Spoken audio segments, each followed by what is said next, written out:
JCC Gurukul आप सभी झारखंड वासियों को जोहार अभिनंदन व्यक्त करता है। फाइनली वो घड़ी आ चुकी है जिसमें कि हम लोग झारखंड परीक्षा योद्धा का जो हिस्ट्री सेक्शन है, झारखंड का इतिहास, इसका कंप्लीट लेक्चर ये आप लोगों को डेडिकेटेड किया जाता है। ये वीडियो थोड़ी लंबी है बिकॉज इसमें हम लोग कंप्लीट पूरा झारखंड का इतिहास, चाहे हम लोग बात करते हैं प्राचीन, मध्यकालीन और साथ ही साथ जो जनजातीय विद्रोह है, इन सब टॉपिक्स को, आधुनिक इतिहास, 1857 क्रांति, इन सभी टॉपिक्स को हम लोग इसी लेक्चर के माध्यम से कवर अप करने वाले हैं। तो दिल थाम कर आप लोग थोड़ा बैठ जाइए बिकॉज ये सेक्शन है वह जो आप लोग का थोड़ा लंबा चलेगा। तो चलिए फाइनली इस सेशन को हम लोग स्टार्ट करते हैं। पहला प्रश्न हम लोग सबसे पहले स्टार्ट करते हैं झारखंड के नामकरण की ओर से। झारखंड का प्राचीन इतिहास में सबसे पहले हम लोग झारखंड का नामकरण देख लेते हैं। नामकरण प्रश्न देख सकते हैं, महाभारत काल में ऋग्वेद में वर्णित किक्कट प्रदेश झारखंड राज्य के निम्नलिखित जिलों में से किसमें स्थित है। ये जो किक्कट प्रदेश है यह किसमें स्थित है, तो ये कहाँ पे स्थित है, ये आप लोगों का गिरिडीह जिला में स्थित है। देखिए IRB TGT 2017 में ये प्रश्न पूछा गया है और जनरली ये प्रश्न आप लोगों को किसी भी बुक में देखने को नहीं मिलेगा। इस प्रश्न की खासियत है, ये गिरिडीह जिले के इलाके के अंतर्गत आता है। नेक्स्ट प्रश्न है, महाभारत में झारखंड को किस नाम से जाना जाता था। तो महाभारत में झारखंड को किस नाम से जाना जाता है, पुंडरीक देश। पुंडरीक देश हो गया, पशु भूमि हो गया, अर्क खंड और कर्क खंड के नाम से जाना जाता है। व्याख्या यहाँ पे आप देख सकते हैं, महाभारत के दिग्विजय पर्व में झारखंड की चर्चा पशु भूमि, पुंडरीक देश, साथ ही साथ अर्क खंड और कर्क खंड के नाम से जाना जाता है। चाणक्य ने अपनी प्रसिद्ध रचना अर्थशास्त्र में झारखंड को खाली स्थान के नाम से संबोधित किया है। किसमें, अर्थशास्त्र में। तो अर्थशास्त्र में किस नाम से संबोधित किया गया है, चाणक्य के द्वारा कुकुट देश के नाम से संबोधित किया गया है। यहाँ पे देखिए किसमें क्या नाम दिया गया वो आप देख सकते हैं। कौटिल्य के द्वारा उसी को चाणक्य कहते हैं। अर्थशास्त्र में कुकुट देश के नाम से संबोधित किया है। टोलमी के द्वारा मुंडल और फाहियान के द्वारा कुकुटलाड, फाहियान के द्वारा कुकुटलाड के नाम से संबोधित किया गया है। नेक्स्ट प्रश्न है, संथाल परगना क्षेत्र को अति प्राचीन काल में क्या कहा जाता था। तो संथाल परगना को किस नामों से जाना जाता था, नारी खंड, कांकजोल, जंगल तराई। तो इस प्रश्न का सही आंसर हो जाता है नारी खंड। यहाँ पे व्याख्या में आप देख पा रहे होंगे, इसको अलग अलग नामों से जाना जाता है, नारी खंड और कांकजोल के नाम से भी जाना जाता है। मुगल काल के दौरान झारखंड राज्य को क्या कहा जाता था। तो झारखंड राज्य को मुगल काल के दौरान किस नाम से जाना जाता था, मुगल काल के दौरान इसे कुकरा के नाम से जाना जाता था। मुगल काल में कुकरा हो गया, खुखरा हो गया और कोकराह के नाम से जाना जाता था मुगल काल में। यहाँ पे भी देख सकते हैं मुगल काल में कुकरा या खुखरा के नाम से जाना जाता था। जहांगीर के समय खोखरा के नाम से जाना जाता था। आईने अकबरी में कोकरा और अकबरनामा में देखिए, अकबरनामा में कोकरा के नाम से जाना जाता है। नेक्स्ट प्रश्न है, मुगल काल के दौरान झारखंड क्षेत्र खालिस्तान के नाम से जाना जाता था। तो कुकरा के नाम से, वही प्रश्न यहाँ पे रिपीट हो चुका है। देखिए कुकरा के नाम से जाना जाता था। तो चलिए एक बार हम लोग पूरा रिकॉल कर लेते हैं सभी सेक्शन को कि आखिरकार किसमें किस नाम से जाना जाता था, बिकॉज यहाँ से काफ़ी प्रश्न बनते हैं। ये आप बुक देख सकते हैं, ये बुक है आप लोग का झारखंड का मैं हूँ झारखंड, जो कि लेटेस्ट पैटर्न पे ये बुक को प्रकाशित किया गया है। और यकीन मानिए अब तक के जितने भी बुक आए हैं, इन सभी बुक में से ये नंबर 1 बुक आने वाले समय में साबित होने वाला है, बिकॉज इसमें जो कंटेंट दिए गए वह बहुत ही बेहतरीन कंटेंट दिए गए हैं। यदि आपको इस बुक का PDF चाहिए देन आप जो नंबर है उस नंबर पे कांटेक्ट कर सकते। देख सकते ये 396 पेज पर ये कंप्लीट इस बुक को संग्रहित किया गया है, जिसमें कि कंप्लीट झारखंड जीके इसमें समाहित किए गए हैं। यहाँ पे चलिए कुछ नामकरण हम लोग देखने वाले थे। नामकरण में देखिए ऋग्वेद में किक्कट के नाम से जाना जाता है, अथर्ववेद में औरात्य के नाम से जाना जाता है, एतवर ब्राह्मण में पुंड या पुंड्र के नाम से जाना जाता है, वायु पुराण में मुरंड के नाम से, विष्णु पुराण में मुंड के नाम से, भागवत पुराण में किक्कट प्रदेश के नाम से और समुद्रगुप्त की प्रयाग प्रस्ती में मुरंड देश के नाम से जाना जाता है। यहाँ पे महाभारत दिग्विजय पर्व में देखिए पुंडरीक देश, पशु भूमि, अर्कखंड और कर्कखंड, ये स्टार मार्क्स आप देख पा रहे होंगे। ये प्रीवियस ईयर के प्रश्न जो पूछे गए हैं उसको यहाँ पे ये है जो कि वह टिक किया गया है, मार्क्स किया गया है। आयने अकबरी में कोकरा के नाम से जाना जाता है और जो हम लोगों के लिए इम्पोर्टेंट है वह देखना है टोलमी। देखिए टोलमी मुंडल के नाम से फाहियान द्वारा कुकट लाड के नाम से संबोधित किया गया है। अर्थशास्त्र में कुकुट प्रदेश के नाम से और जहांगीर ने अपने जो आत्मकथा है तुज्जू के जहांगीर उसमें खोखरा नाम से संबोधित किया है। मुगल काल में देखिए खुखरा, कुकरा, कोकरा। और यदि हम लोग बात करते हैं यहाँ पे इम्पोर्टेंट है पद्मावत और साथ ही साथ जो अकबरनामा हो गया 13वीं सदी और ताम्रपत्र 13वीं सदी, वही चेतन महाप्रभु, इन सभी में झारखंड नाम से संबोधित किया गया है। तो ये है जो कि नामकरण से बनने वाले। यहाँ से आप लोग का एक प्रश्न है जो कि वह फिक्स है, बस एक ही पेज से इतने सारे नामकरण याद कर लीजिए, एक प्रश्न आप लोग का यहीं से बन जाएगा। अब जो प्रश्न हम लोग देखने वाले हैं वो है पुरातात्विक स्रोत। पुरातात्विक स्रोत से भी काफ़ी प्रश्न पूछे जाते हैं। प्रश्न है दालमी एक पुरातात्विक स्थल निम्न में से किस नदी के तट पर स्थित है? तो किस नदी के तट पर स्थित है? दालमी मीन्स कहने का दलमा, आप लोग इस चीज़ को समझ सकते हैं। तो दालमी एक इस नदी के किनारे तट पर है, स्वरेखा तट के किनारे, स्वरेखा तट नदी के किनारे। और स्वरेखा तट इसी पर चांडिल डैम जो सरायकेला खरसावां है इसी नदी पर बना हुआ है। साथ ही साथ स्वरेखा हम लोग बात करते हैं तो स्वरेखा इस नदी पर, स्वरेखा और खरके नदी के संगम पर जो जमशेदपुर है, साकची, जिसे सबसे पहले साकची के नाम से जाना जाता था, तो वो जमशेदपुर इसी नदी के संगम के किनारे बसा हुआ है। और ये झारखंड की एकमात्र ऐसी नदी है जो कि बंगाल की खाड़ी में जाकर के ये गिरती है। इसी नदी पर बसा हुआ है क्या? तो झारखंड का जो दूसरा सबसे ऊंचा जलप्रपात है पूरे भारत में, 34वां नंबर का सबसे ऊंचा जलप्रपात है। कौन सा जलप्रपात? हुंडरू जलप्रपात। ऊंचाई बात कर लेते हैं 98 मीटर और फीट में यदि बात कर लेते हैं तो 321-22 फीट इसकी ऊंचाई है। बाकी इसका जो व्याख्या हम लोग यहाँ पे देख सकते हैं। धनबाद जिला बौद्ध धर्म का एक महत्वपूर्ण केंद्र था। धनबाद जो जिला था वो बौद्ध धर्म का एक महत्वपूर्ण केंद्र था।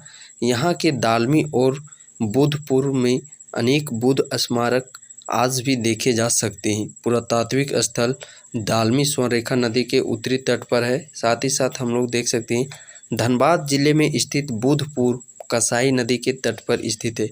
ये जो बुद्धपुर है ये कसाई नदी के तट पर स्थित है, जो बुद्धेश्वर मंदिर के नाम से भी जाना जाता है। यहाँ पे एक मंदिर है जो कि बुद्धेश्वर मंदिर के नाम से भी जाना जाता है।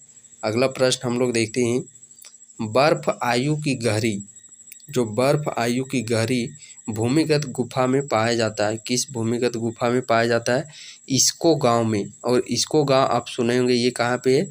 बड़का गांव हजारीबाग, यानी कि हजारीबाग डिस्ट्रिक्ट में ये इसको गुफा है। अगला प्रश्न है, शुरुआती पत्थर की उम्र में तांबा के बर्तन और उपकरण के प्रमाण पाए जाते हैं। ये कहाँ पे पाए जाते हैं? कारर, बड़ी और बरगुंदा में। और हाँ, साथ ही ये हिस्ट्री का सेक्शन है, तो ये थोड़ा आप लोग को जो शुरू है प्राचीन इतिहास और मध्यकालीन इतिहास, यहाँ तक आप लोगों का थोड़ा बोरिंग लगेगा, बट पेशेंस रखिएगा। नेक्स्ट इसके बाद जब हम लोग 1857 की क्रांति पढ़ेंगे, जब हम लोग जनजातीय विद्रोह पढ़ेंगे, बिकॉज वहाँ पे हम लोगों को थोड़ा अच्छा लगने लगेगा, ये बोरिंग फील वहाँ पे समाप्त हो जाएगा। तो ये ज़्यादा लंबा नहीं है, कुछ ही समय ये हम लोग तुरंत ही आज जो प्राचीन इतिहास है आधुनिक मध्यकालीन, इसको हम लोग तुरंत ही निपटा देंगे। इसमें हम लोग व्याख्या देख सकते हैं, झारखंड का इतिहास पाषाण काल से आरंभ होता है। झारखंड का इतिहास है जो कि वह पाषाण काल से आरंभ होता है। यहाँ पे झारखंड के काररबड्डी और बरगुंदा से शुरुआती पत्थर की उम्र से तांबा के बर्तन और उपकरण के प्रमाण पाए जाते हैं। अगला प्रश्न है असुरा साइट। असुरा साइट झारखंड में पाए जाने वाले राष्ट्रीय महत्व के स्मारकों स्थलों में से कौन सा इलाके में स्थित नहीं है?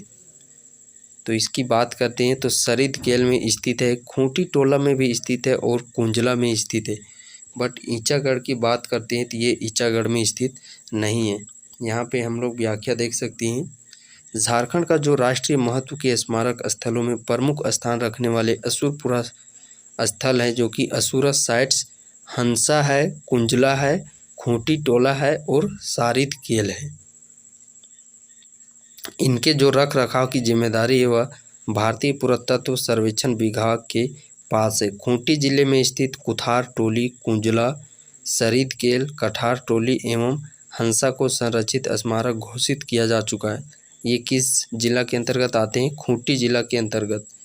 खूंटी जिला की बात करते हैं तो लोहरदगा और खूंटी दो झारखंड के लैंडलॉक यानी कि चारों तरफ भूमि से लैंडलॉक एक शब्दार्थ हम लोग प्रश्न बनाने के लिए पूछा जा सकता है कि ये किसी भी राज्य के साथ अपनी सीमा को साझा नहीं करता है, तो वो लोहरदगा और खूंटी।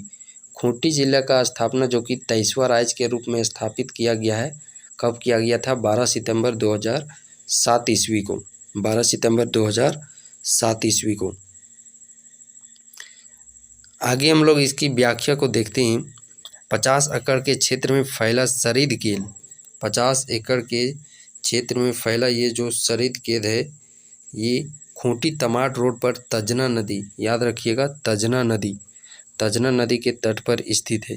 इसकी खोज सबसे पहले 1915 में S.C. रॉय ने की थी।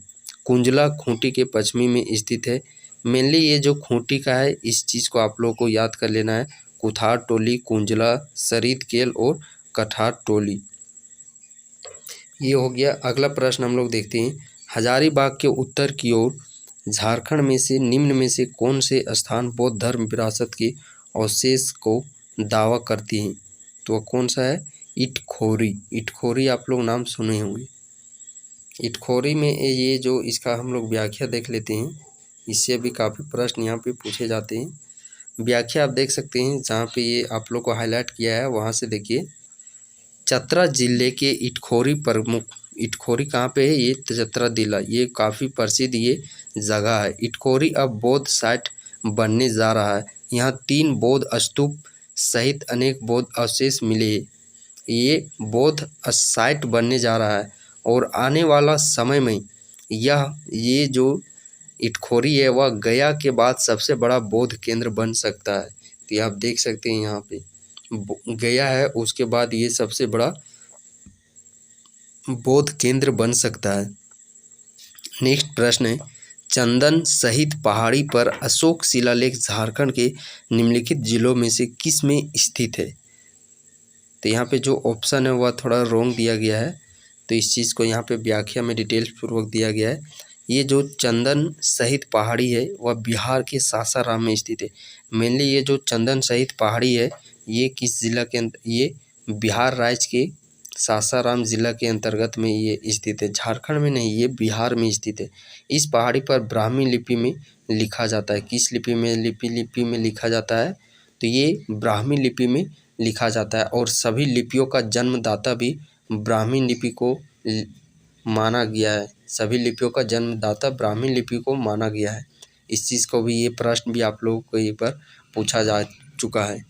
और यहाँ पे हम लोग बात कर लेते हैं अशोक की। अशोक की बात आ चुकी है तो जाहिर सी बात है यहाँ पे हम लोग अशोक से नाम से चलिए एक बार हम लोग पढ़ लेते हैं। तो एक प्रश्न इतिहास में पूछा जाता है कि अशोक के शिलालेख की खोज किसके द्वारा की गई थी? तो कोई पेंथर के द्वारा है, पेंथर नाम है उसका, उसके द्वारा अशोक शिलालेख की सबसे पहले खोज की गई। लेकिन अशोक शिलालेख जो सबसे पहले पढ़ा किसके गया था? तो खोज है वह पेंथर के द्वारा की गई थी। और जो सबसे पहले पढ़ा गया था वो जोसेफ प्रिंसेस के द्वारा पढ़ा गया था। जोसेफ प्रिंसेप के द्वारा सबसे पहले पढ़ा गया था। और खोज वह पेंथर के द्वारा की गई थी। और अशोक से और एक रिलेटेड झारखंड में एक प्रश्न बनता है कि अशोक की कितने शिलालेख में झारखंड का उल्लेख किया गया है। तो अशोक का 13वां शिलालेख, अशोक का कौन सा शिलालेख, अशोक का यदि हम लोग बात करते हैं, अशोक के 13वें शिलालेख में झारखंड को आठवीं नाम से संबोधित किया गया है। झारखंड को किस नाम से संबोधित किया गया है, तो आठवीं नाम से संबोधित किया गया है 13वें शिलालेख में। ये प्रश्न काफ़ी इम्पोर्टेंट है। निम्नलिखित साइटों में से कौन सा झारखंड का एक ताम्रप्रशान साइट से संबंधित नहीं है। तो यहाँ पे हम लोग देखते हैं करहर बड़ी ये संबंधित है, बद्दाम भी संबंधित है और रामगढ़ ये सभी संबंधित है ताम्रप्रशान साइट से, जबकि ये जो कुनार है ये संबंधित नहीं है। नेक्स्ट प्रश्न है संभावित भूमिगत कोशिकाओं और मार्ग के साथ 12 दारी इमारतों के अवशेष निम्नलिखित स्थानों में से किसमें स्थित है।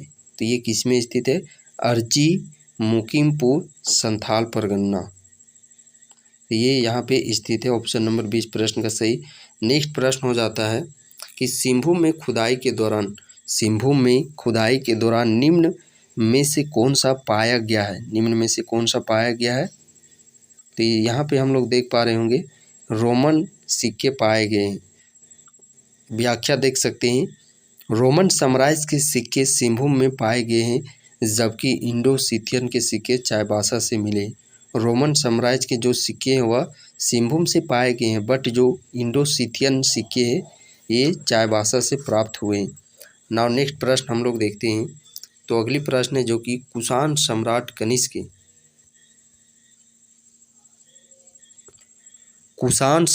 कनिष्क के सिक्के झारखंड के खालिस्तान जिले से प्राप्त हुए हैं। तो झारखंड के किस जिले से प्राप्त हुए हैं, तो ये झारखंड के रांची जिले से प्राप्त हुए हैं। रांची जिला जो कि झारखंड का शिमला भी कहा जाता है। रांची जिला में यदि हम लोग बात करते हैं झरनों का शहर, सिटी ऑफ वाटरफॉल्स के नाम से भी जाना जाता है। काफ़ी यहाँ पे जलप्रपात है, झरने हैं, जिस कारण से इसे सिटी ऑफ वाटरफॉल्स के नाम से जाना जाता है। रांची ज़िले का गठन की बात करते हैं तो रांची ज़िले का गठन 1899 ईस्वी में किया गया था और 1899 ईस्वी में ही जो झारखंड का पहला डिग्री कॉलेज बात करते हैं और झारखंड का पहला महाविद्यालय और पहला जो डिग्री कॉलेज है सतकोलम्बा महाविद्यालय जो कि हजारीबाग में स्थित है। तो इसका भी स्थापना डबलिन यूनिवर्सिटी के तहत 1899 में ही किया गया था। और डबलिन यूनिवर्सिटी जिस समय इसका किया गया था 1899 में, वो उसी नाम से था। तो 1906-07 में आगे चल कर के फिर सतकोलम्बा नाम इसे दिया गया। ये चीज़ आप लोग याद रखिएगा। नेक्स्ट प्रश्न हम लोग कहाँ पे थे, इस प्रश्न का हो चुका है। इसको गुफाएं कहाँ पे स्थित है, तो इसको गुफा ये आप लोग का हजारीबाग में स्थित है, बड़का गांव में। यहाँ पे देख सकते हैं व्याख्या, लगभग 40 किलोमीटर दूर, हजारीबाग से लगभग 40 किलोमीटर दूर ये बड़का गांव में इसको गुफा स्थित है। 5000 साल से अधिक पुराना है ये, 5000 साल से ये अधिक पुराना है। इस गुफा का उपयोग बादाम के राजा किया करते थे। बादाम के राजा, चट्टानों पर कोहबर कला है, इसके चट्टानों पर कौन सा कला है, कोहबर कला। और कोहबर इसका शाब्दिक अर्थ चित्रकला के चैप्टर में भी प्रश्न पूछा जाता है कि कोह का शाब्दिक अर्थ होता है गुफा और बर होता है यानी कि ये वधु का जोड़ा होता है। बर माने वधु का जोड़ा। तो ये जो वधु का जोड़ा गुफा के नाम से कौन सा कला को जाना जाता है, कोहबर कला को। और ये विशेषकर बिरहोर जनजाति में ये काफ़ी प्रचलित है, कौन सा, कोहबर चित्रकला। यहाँ पे चलिए हम लोग थोड़ा सा व्याख्या और देख लेते हैं। आप लोगों को पता होगा कौन कौन सा 2 चित्रकला है जिसे कि 2020 ईस्वी में, कब, 2020 ईस्वी में इस चीज़ को क्या चीज़ दिया गया है, GI टैग। 2020 ईस्वी में झारखंड के 2 चित्रकला को क्या दिया गया है, GI टैग दिया गया है। और GI टैग बात करते हैं जो कि 10 वर्षों के लिए GI टैग दिया जाता है, 10 वर्षों के लिए GI टैग दिया जाता है। और वहीं पे पेटेंट हम लोग बात कर लेते हैं, तो पेटेंट कितने वर्ष के लिए दिया जाता है, तो पेटेंट है जो कि वह 20 वर्ष के लिए दिया जाता है। तो हम लोग चलिए बात कर लेते हैं जो 2 चित्रकला है जिसे कि 2020 ईस्वी में क्या दिया गया है, जीआई टैग। उसमें से जो पहला चित्रकला है आप लोग का सोहराय चित्रकला। कौन सा चित्रकला है, सोहराय चित्रकला।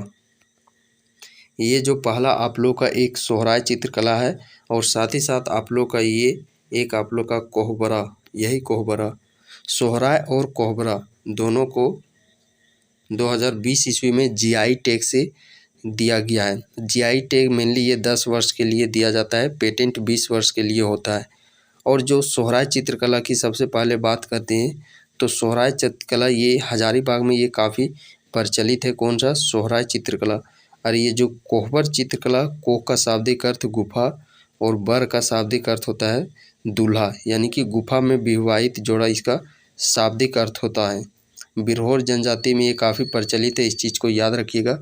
एक आ जाता है आप लोग का जादू पटिया चित्रकला, जादू पटिया। तो जादू का अर्थ होता है चित्रकला और पटिया का अर्थ होता है कागज़ या कपड़ा से छोटे छोटे टुकड़े। जादू पटिया जो कि संथाल समुदाय में काफ़ी प्रचलित है और इसका ज़िला बात करते हैं तो ये दुमका ज़िला में काफ़ी प्रचलित है।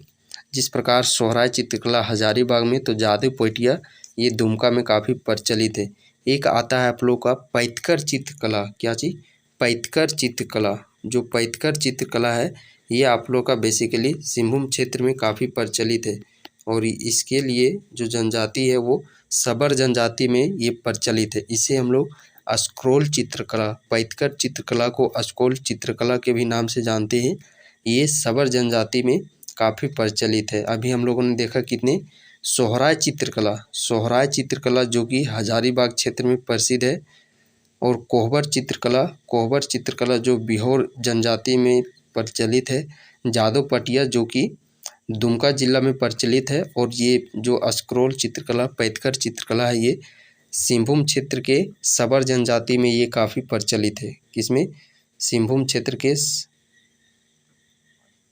तो इतने सारे हम लोगों ने देख लिया एक्स्ट्रा जो फैक्ट बनते हैं चित्रकला से रिलेटेड। मेनली याद रखना है आप लोग को 2020 में, क्योंकि इसके बाद वैसा एग्जामिनेशन नहीं हुआ है, एक दो कुछ एग्जामिनेशन हुए हैं। तो 2020 में चूँकि इसको जीआई टैग, ये बहुत ही बड़ी बात है जीआई टैग मिलना।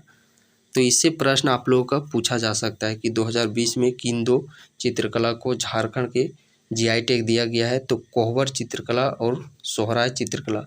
और करेंट अफेयर से काफ़ी है। एक तो लोगों का याद कर लीजिएगा, एक महेंद्र सिंह धोनी वाला याद कर लीजिएगा कि महेंद्र सिंह धोनी कब अंतर्राष्ट्रीय क्रिकेट मैच से संन्यास ले लिए हैं, 15 अगस्त 2020। और 15 अगस्त 2020 को ही नया लोगों का माननीय जो अभी हमारे राष्ट्रपति हैं, पहली महिला राष्ट्रपति और दूसरी महिला राष्ट्रपति द्रौपदी मुर्मू, इन्हीं के द्वारा अनावरण किया गया है लोगों का। रिकॉल कर लेते हैं बहुत ही जल्दी से हम लोग। लोगों में टोटल 7 वृत्त है, जैसा कि आप लोग को पता होगा। पहला वृत्त जो हम लोग बात करते हैं, पहला वृत्त में सत्यमेव जयते अशोक स्तंभ लिखा गया है। दूसरा वृत्त में 60 वृत्त है जो कि सफ़ेद कलर के हैं। 60 वृत्त के बाद आता है नर्तक। जो नर्तक शौर्य चित्रकला है उसकी संख्या 48 है, यानी कि 24 जोड़ा। उसके बाद फूल है पलाश फूल, जिसकी संख्या 12 जोड़ा यानी कि 24 है। उसके बाद हाथी है, यह भी 12 जोड़ा यानी कि 24 संख्या है। और पाँचवा नंबर पे झारखंड सरकार गवर्नमेंट ऑफ झारखंड लिखा हुआ है। और छठा पे रिक्त स्थान है।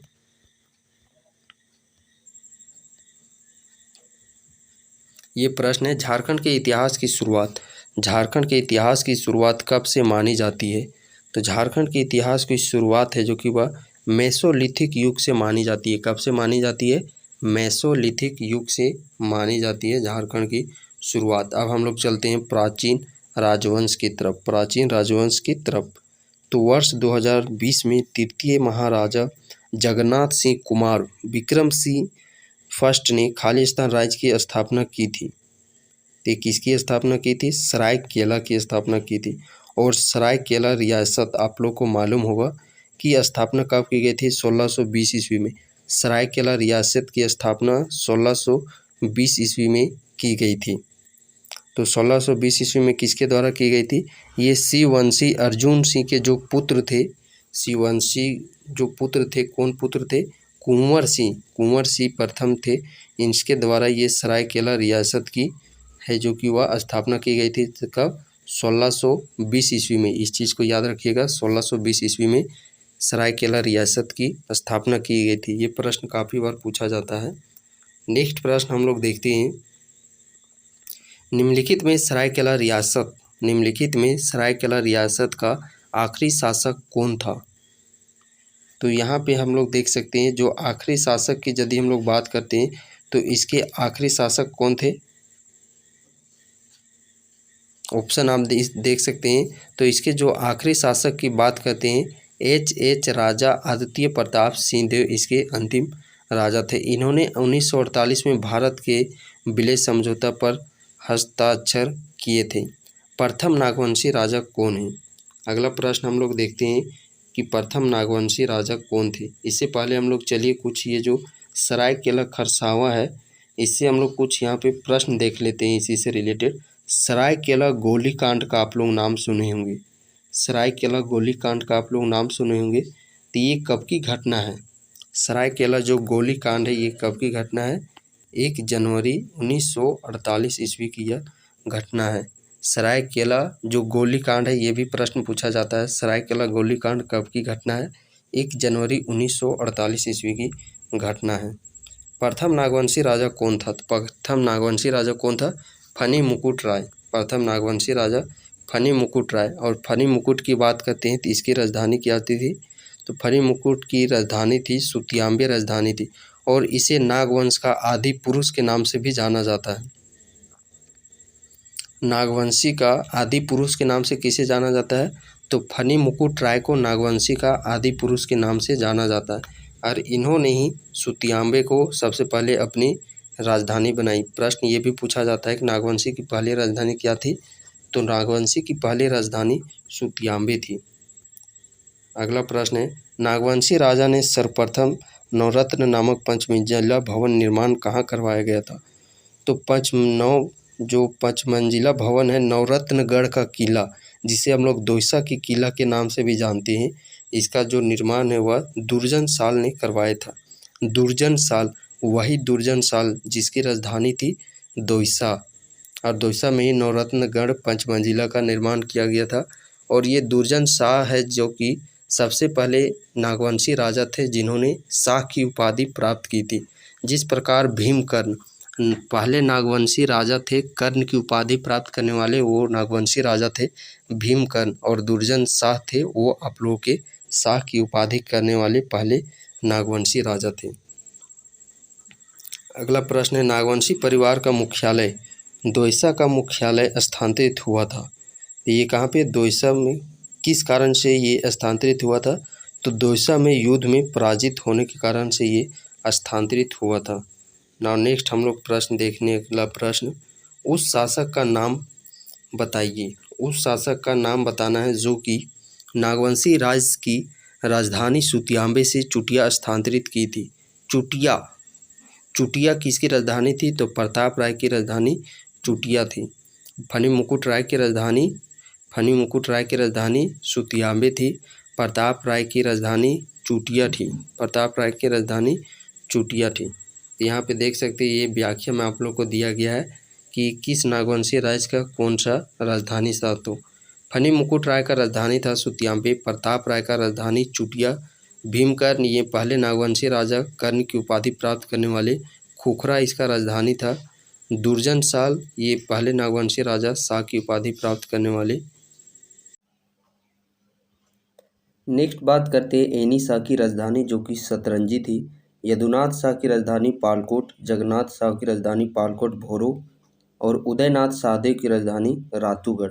इस प्रकार अंतिम जो नागवंशी राजा उदयनाथ शाह की राजधानी थी रातूगढ़ और प्रारंभिक जो नागवंशी राजा फनी मुकुट राय उसकी राजधानी थी सुतियांबी। ये भी प्रश्न पूछा जाता है कि अंतिम राजधानी नागवंशी राजाओं की क्या थी, रातूगढ़।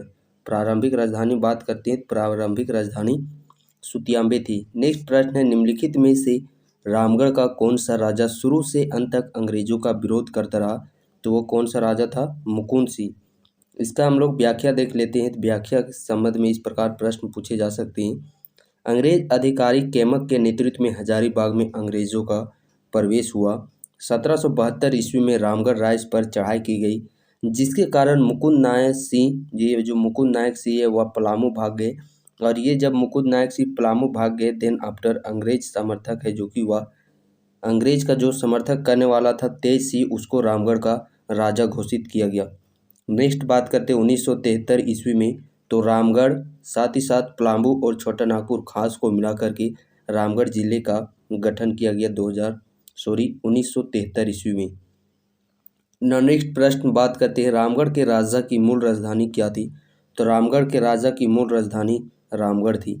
इस प्रकार यहाँ पे कुछ संस्थापक से रिलेटेड प्रश्न पूछे जाते हैं, रामगढ़ जो राजधानी है उससे रिलेटेड। ट्रिक मैं सबसे पहले आपके समझ प्रस्तुत करना चाहता हूँ। BBHD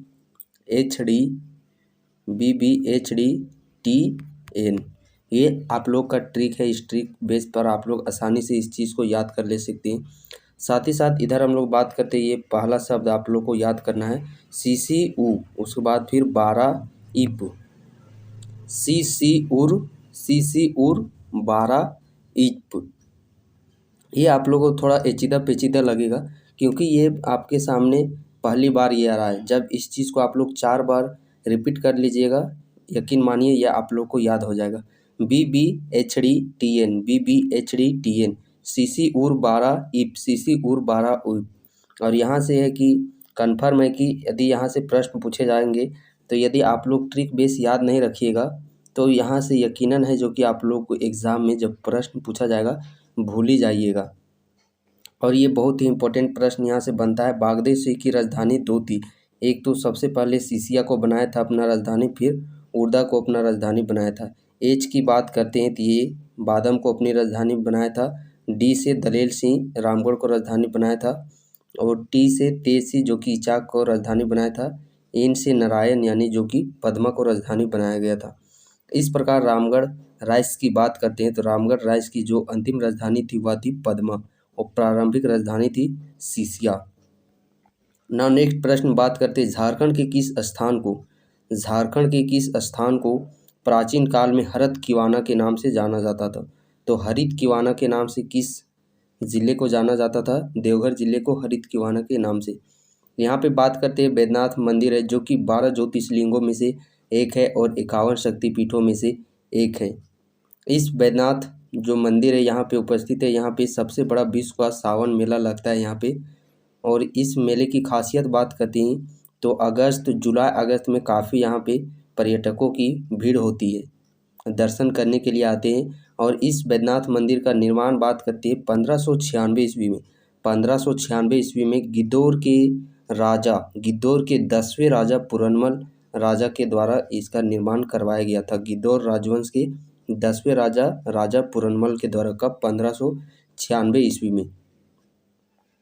नेक्स्ट बात करते हैं प्राचीन काल में किसे राजा कंटक देव द्वारा शासित कैसलपुर परगना के नाम से जाना जाता था।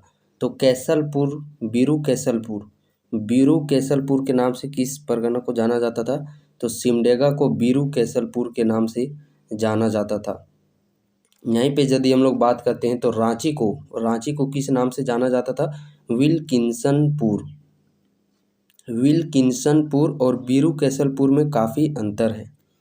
बीरू कैसलपुर जो कि सिमडेगा को कहा जाता था और सिमडेगा को अभी वर्तमान में उपनाम से जाना जाता है। किस नाम से जाना जाता है तो खेल का नर्सरी।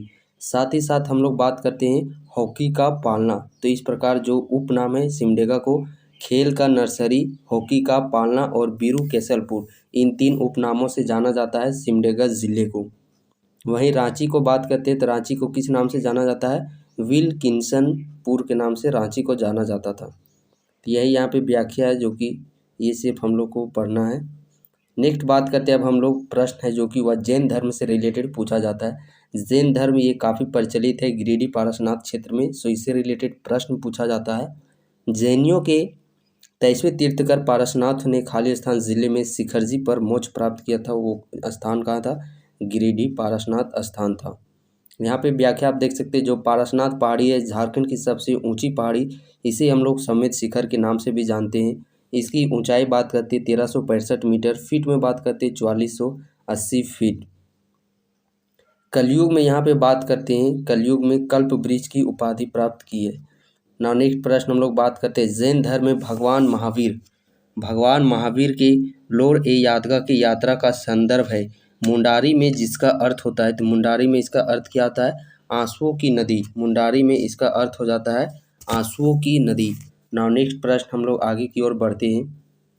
तो लोर ए यादगा जिसका शाब्दिक अर्थ होता है आंसुओं की नदी। नेक्स्ट प्रश्न है जैन धर्म की किस तीर्थंकर ने पारसनाथ में महासमाधि ली थी। तो ये आप लोग को बताया गया है 20वीं और 23वें जो जैन तीर्थंकर थे वो उसकी महासमाधि यहाँ पे ली थी। किसकी 20वें और 23वें की। तो 20वीं और 23वीं यदि हम लोग बात करते हैं तो 20वें तीर्थंकर कौन थे, मुनि सुरव्रत। ये उतने प्रचलित नहीं है, बट ये जो 23वें तीर्थंकर है इसी के नाम पर पारसनाथ पहाड़ का नाम भी रखा गया, तो ये काफ़ी प्रचलित है का के पॉइंट ऑफ व्यू से।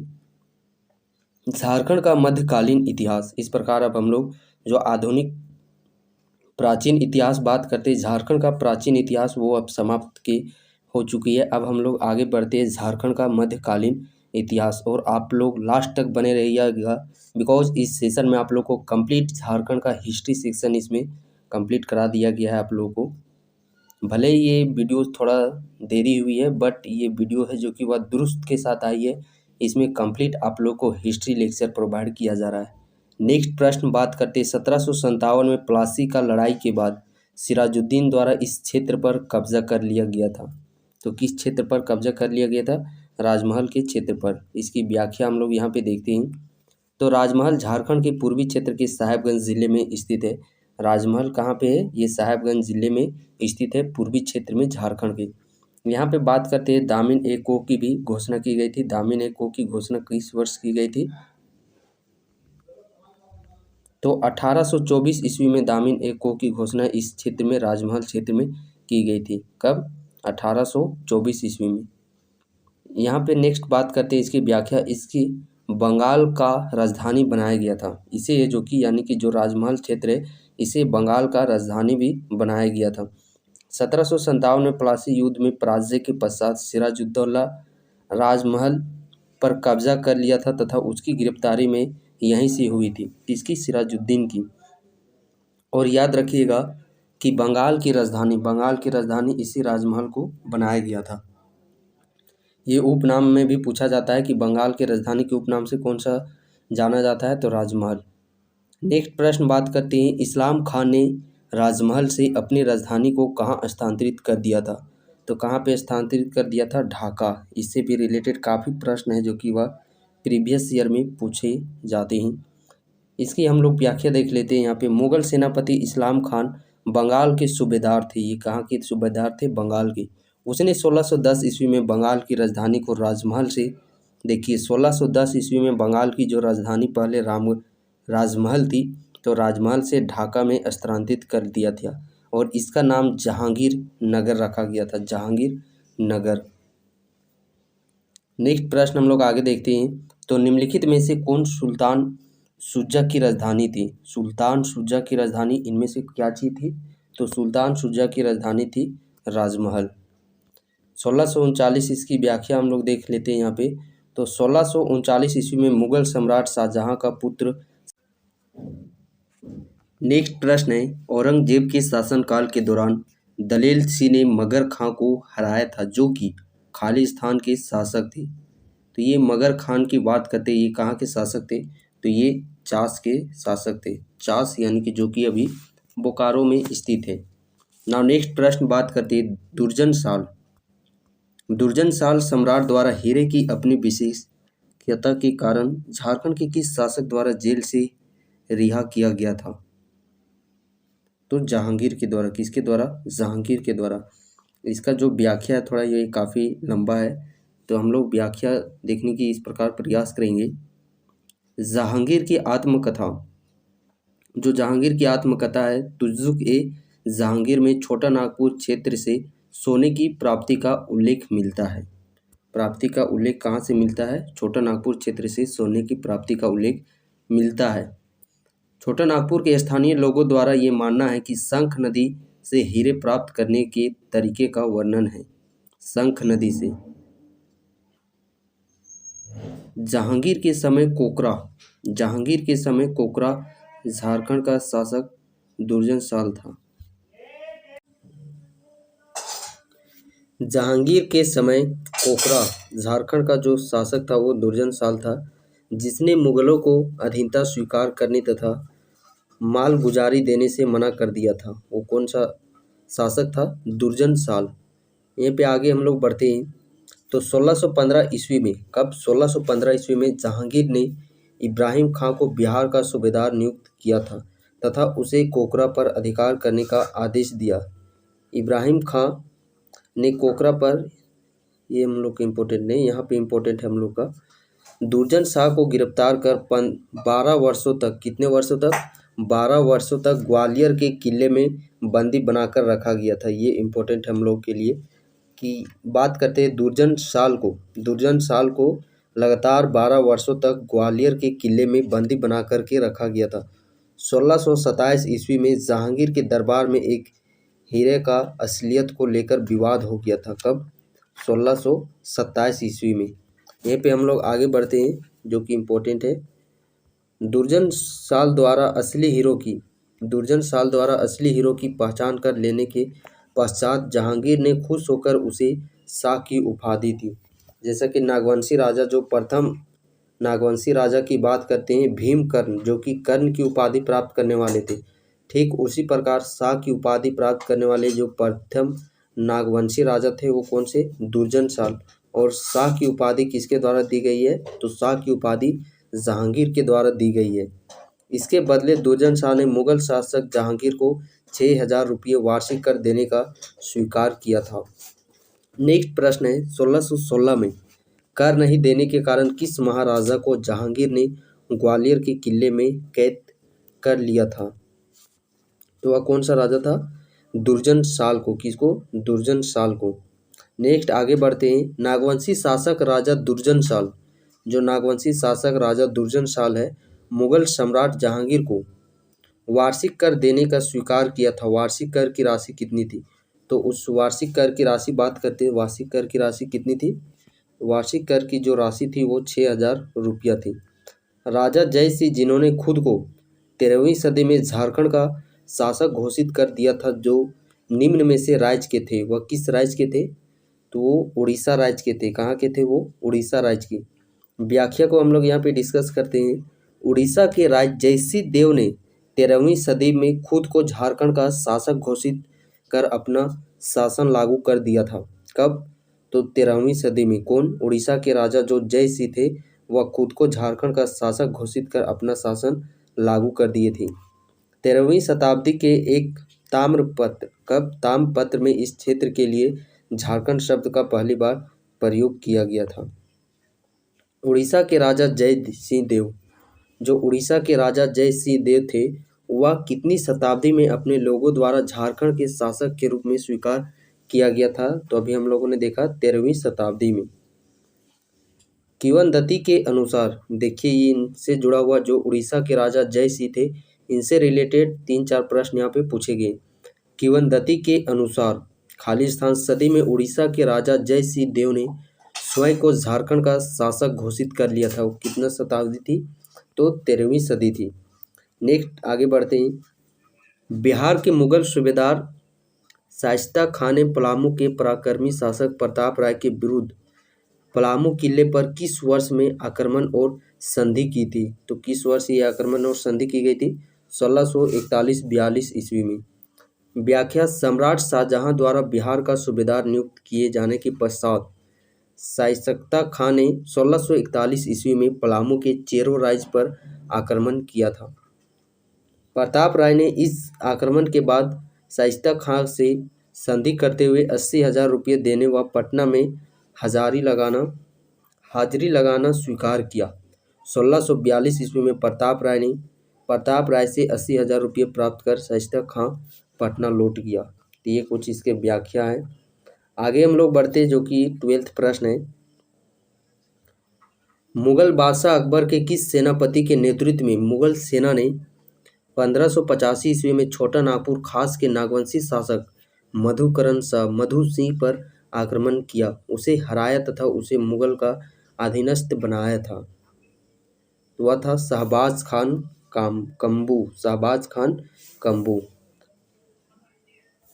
नेक्स्ट प्रश्न है, अब चलिए अब हम लोग चलते हैं इस प्रकार। झारखंड का जो प्राचीन इतिहास है, देन मध्यकालीन इतिहास को हम लोग इस प्रकार देख चुके हैं। मध्यकालीन इतिहास से उतना आप लोग को प्रश्न नहीं पूछा गया है, ज़्यादा आप लोग का आधुनिक जो प्राचीन इतिहास है वहाँ से पूछे गए हैं। और साथ ही साथ ये जो अब हम लोग इसके बाद जितने भी हम लोग करने वाले हैं जनजातीय विद्रोह, वो सारे आधुनिक इतिहास के अंतर्गत ही आते हैं। तो चलिए अब हम लोग इसके स्टार्ट करते हैं। ईस्ट इंडिया कंपनी को झारखंड में प्रवेश करने में प्रायः कितने दशकों का समय लगा था? तो कितने दशकों का समय लग चुका था? 8 दशकों का समय लगा था। झारखंड में जो हम लोग बात करते हैं, अंग्रेजों का प्रवेश सबसे पहले 1767 ईस्वी में सिंहभूम क्षेत्र से हुआ था। किस क्षेत्र से? सिंहभूम क्षेत्र से। पोरहाट क्षेत्र में सिंह शासक तथा कोल्हान क्षेत्र में हो शासकों का शासन था। तो यहाँ पे कितना दशकों का समय लग चुका था? 8 दशकों का समय। अब चलिए इस प्रकार जनजातीय विद्रोह को हम लोग प्रारंभ करते हैं। झारखंड के महत्वपूर्ण आदिवासी आंदोलन और उनके साथ जुड़े प्रमुख हस्तियां नीचे दिए गए हैं, गलत मिलान का पता लगाएं। तो इसमें यदि हम लोग बात करते हैं, विष्णु मानकी के नेतृत्व में संथाल विद्रोह हुआ था, तो ये ऑप्शन नंबर जो डी है ये बिल्कुल गलत है। यहाँ पे चलिए हम लोग इसका थोड़ा व्याख्या है उसमें संक्षेपण में देख लेते हैं। तो विष्णु मानकी के नेतृत्व में 1789 में तमाड़ विद्रोह हुआ था। कौन सा विद्रोह? तमाड़ विद्रोह। और तमाड़ विद्रोह की विशेषता बात करते थे, ये सबसे लंबा तक यही विद्रोह चला था। सबसे लंबा तक विद्रोह चलने वाला कौन सा विद्रोह है? तमाड़ विद्रोह। साथ ही साथ जो हम लोग खूनी विद्रोह के नाम से जानते हैं, तो इसी तमाड़ विद्रोह को खूनी विद्रोह के नाम से भी जाना जाता है। भूमिज विद्रोह की बात करते हैं। भूमिज विद्रोह स्थान कहाँ पे हुआ था? बीरभूम। इसके नेतृत्वकर्ता कौन थे? तो गंगा नारायण इसके नेतृत्वकर्ता थे। भूमिज विद्रोह की बात करते हैं, ये कब की घटना है? तो 1832-33 ईस्वी की यह भूमिज विद्रोह की यह घटना है। आगे बढ़ते हैं तो हम लोग देखते हैं चेरो विद्रोह। चेरो विद्रोह इसका स्थान कहाँ पे है? तो चेरो विद्रोह ये पलामू में है। और इसके नेतृत्वकर्ता कौन थे? तो इसके नेतृत्वकर्ता हैं भूकन सिंह। इसका ईस्वी बात कर लेते हैं, तो 1800 से 1802 ईस्वी तक ये चेरो विद्रोह चला। खरवार विद्रोह की बात करते हैं, संथाल परगना क्षेत्र था। भागीरथी मांझी इसके नेतृत्वकर्ता थे। और 1874 ईस्वी की यह घटना है। संथाल विद्रोह की बात करते हैं, संथाल परगना इसके प्रमुख नेतृत्वकर्ता सिद्धू कान्हू, चांद भैरव, फूलो झानो, ये सब संथाल विद्रोह के प्रमुख नेतृत्वकर्ता रह चुके हैं। संथाल विद्रोह की घटना बात करते थे, ये कब की घटना है? 1855।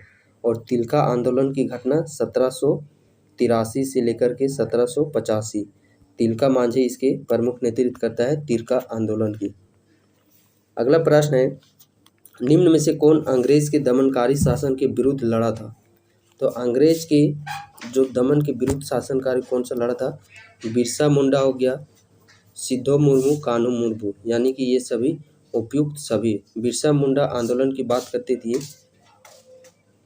तो 1895 से लेकर के 1900 तक ये बिरसा मुंडा चला। संथाल विद्रोह की बात करते 1855-56 ईस्वी की ये घटना है। और बिरसा मुंडा की जन्म की बात करते तो 1875 ईस्वी में उनका जन्म हुआ था।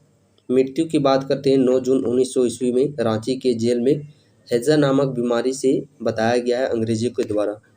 हिल असेंबली प्लान किसके द्वारा आदिवासी उन्नति के लिए किया गया था?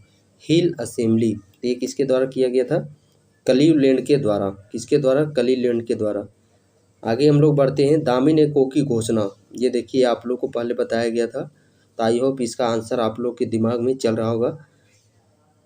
दामिन एक्को की घोषणा ये संथाल परगना क्षेत्र में किया गया था। किस वर्ष की गई थी? 1824 ईस्वी में।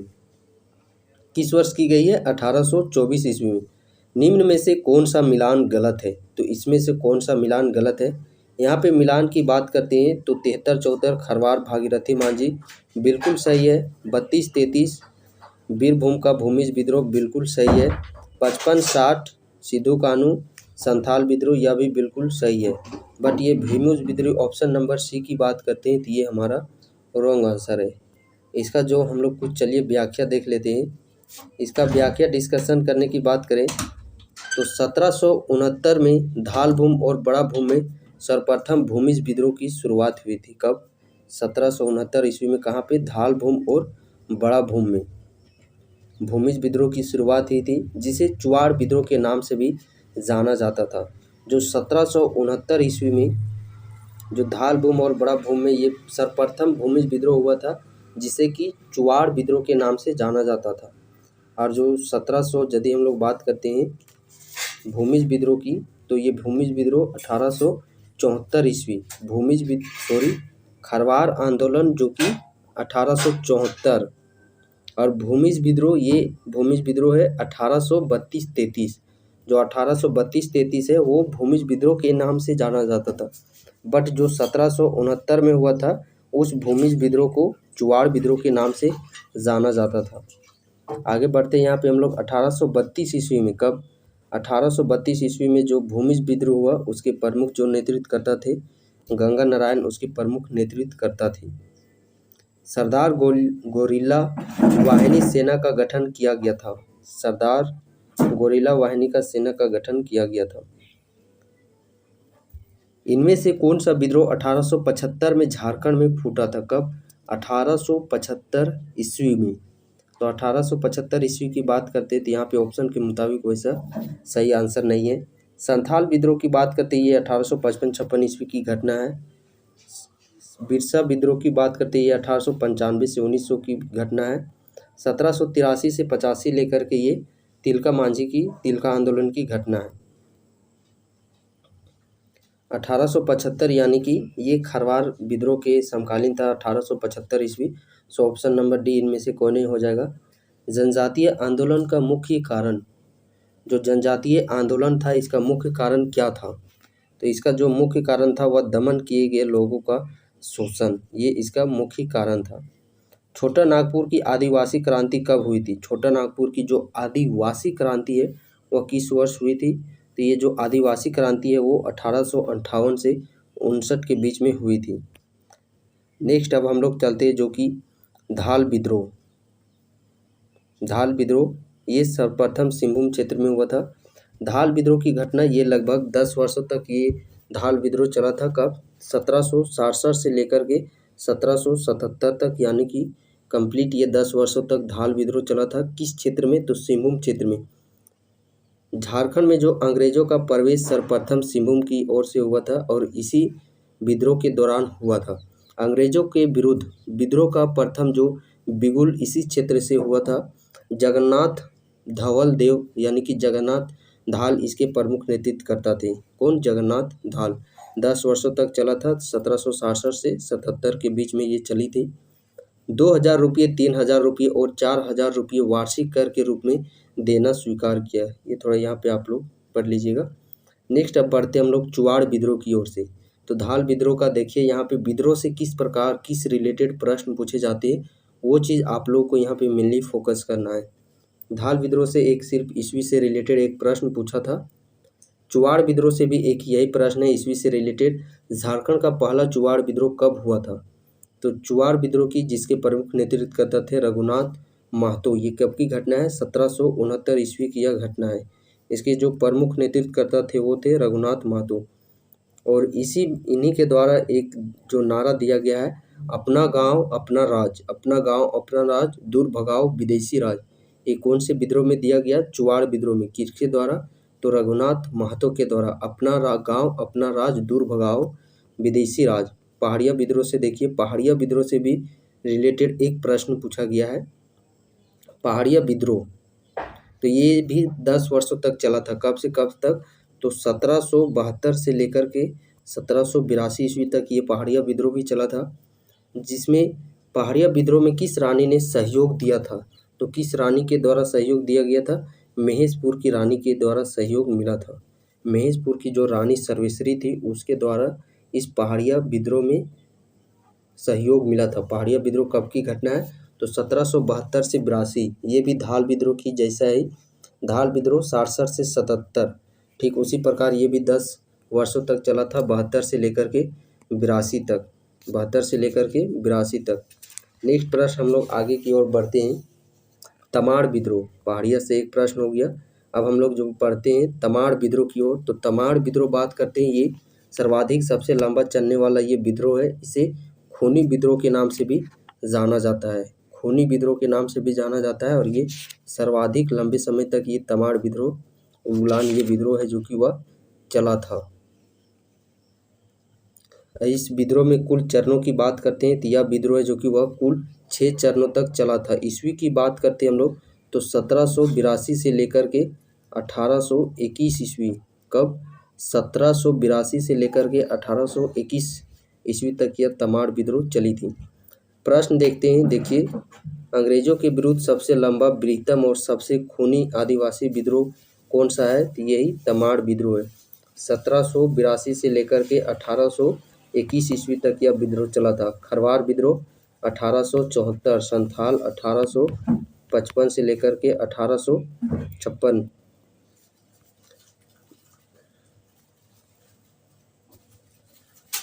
और यहाँ पे चुवाड़ विद्रोह की बात करते हैं। चुवाड़ विद्रोह कब की घटना है, चुवाड़ विद्रोह 1769 ईस्वी की। यहाँ पे यदि हम लोग व्याख्या की बात करते हैं तो ये जो तमाड़ विद्रोह है वह मुंडाओं ने अंग्रेजों द्वारा, तमाड़ विद्रोह देखिए मुंडा जनजाति इसमें काफ़ी जो कि वह आगे निकल के आई थी। 1782 ईस्वी से यह 1821 ईस्वी तक चला था और ये कुल 6 वर्षों तक यह चला था। 1795 का मुंडा विद्रोह, यहाँ पे जो ऑप्शन है वह थोड़ा यहाँ पे रॉन्ग है। इसके हम लोग व्याख्या की चलिए सबसे पहले जिक्र करते हैं, बिकॉज ये प्रश्न के जो वहाँ पे ऑप्शन है वो थोड़ा रॉन्ग है। इसका जो सही आंसर होगा वो तमाड़ विद्रोह, जिसे मुंडा विद्रोह के भी नाम से जाना जाता है, बट ऑप्शन नहीं है। व्याख्या देखिए यहाँ पे जो तमाड़ विद्रोह है कब से किस वर्ष कितने चरणों में चला था, ईस्वी क्या है, और साथ ही साथ इसके प्रमुख नेतृत्वकर्ता कौन थे। सो मेनली यहाँ पे जो डिफरेंस है 1782 से 1821 वो याद कर लेना है। और ये सबसे लंबा, सबसे खूनी, बृहत्तम है, ये आप लोगों को इससे रिलेटेड याद कर लेने। तो प्रथम देखिए 1782-83 में चला था। दूसरा है जो कि 1789 में विष्णु मानकी, मौजी मानकी उस समय इसके नेतृत्व करता थे। जो तीसरा चरण है भोलानाथ सिंह, इसके चौथा चरण में दुखन मानकी, पांचवा चरण में बख्तार शाह और छठा चरण में ये सब इसके प्रमुख नेतृत्व करता थे। तिलका विद्रोह, तिलका विद्रोह ये भी काफ़ी प्रचलित है। तिलका विद्रोह की बात करते हैं तो ये भागलपुर क्षेत्र जो कि अभी बिहार के अंतर्गत आता है, 1783 से 85 तक यह तिलका मांझी के नेतृत्व में ये तिलका आंदोलन चला था। और इसमें हम लोग बेसिकली इसका जो बात करते हैं इसमें, तो जो तिलका विद्रोह है, तिलका मांझी के द्वारा लोगों को उत्साहित किया जाता था, लोगों को जागरूक किया जाता था कि सखुआ का पत्ता लोगों के तक भेज करके, सखुआ का पत्ता। और इसी तिलका मांझी के द्वारा 1784 ईस्वी, याद रखिएगा 1784 ईस्वी में कलीवलैंड की हत्या कर दी गई थी, तीर से मार कर गई। और आगे चल कर के यदि हम लोग बात करते हैं एक वर्ष बाद, यानी कि 1785 ईस्वी में, कब 1785 ईस्वी में इनको तिलका मांझी को बरगद के पेड़ में, भागलपुर इलाका है, उसी भागलपुर में बरगद के एक वृक्ष में फांसी दे दी गई थी। ठीक इसी प्रकार शेख भिखारी और टिकैत उमराव सिंह की बात करते हैं तो उनको भी फांसी दी गई थी, कब 8 जनवरी 1858 ईस्वी में।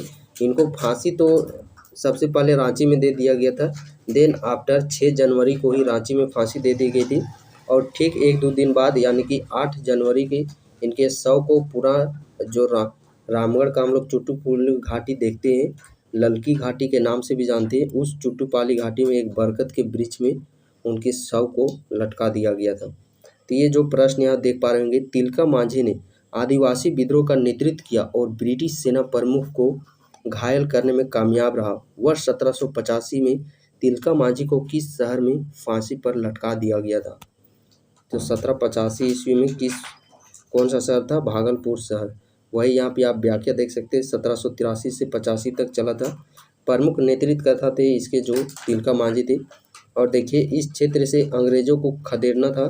तिलका मांझी द्वारा गांव-गांव में सखुआ पत्ता घुमाकर विद्रोह का जो भी है विद्रोह का वो संदेश भेजा करते थे। कौन सा पत्ता, सखुआ का पत्ता।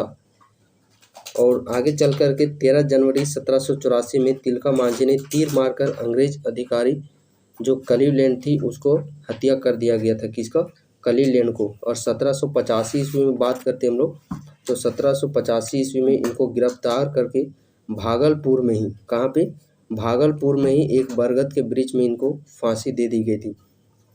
और जब 1784 में इस क्लीवलैंड की हत्या कर दी गई थी, तो उनके स्थान पर फिर जो अंग्रेज अधिकारी थे वो आयरकुट, यहाँ पे अंग्रेज अधिकारी आए थे। नाउ नेक्स्ट प्रश्न बढ़ते हैं आगे की ओर।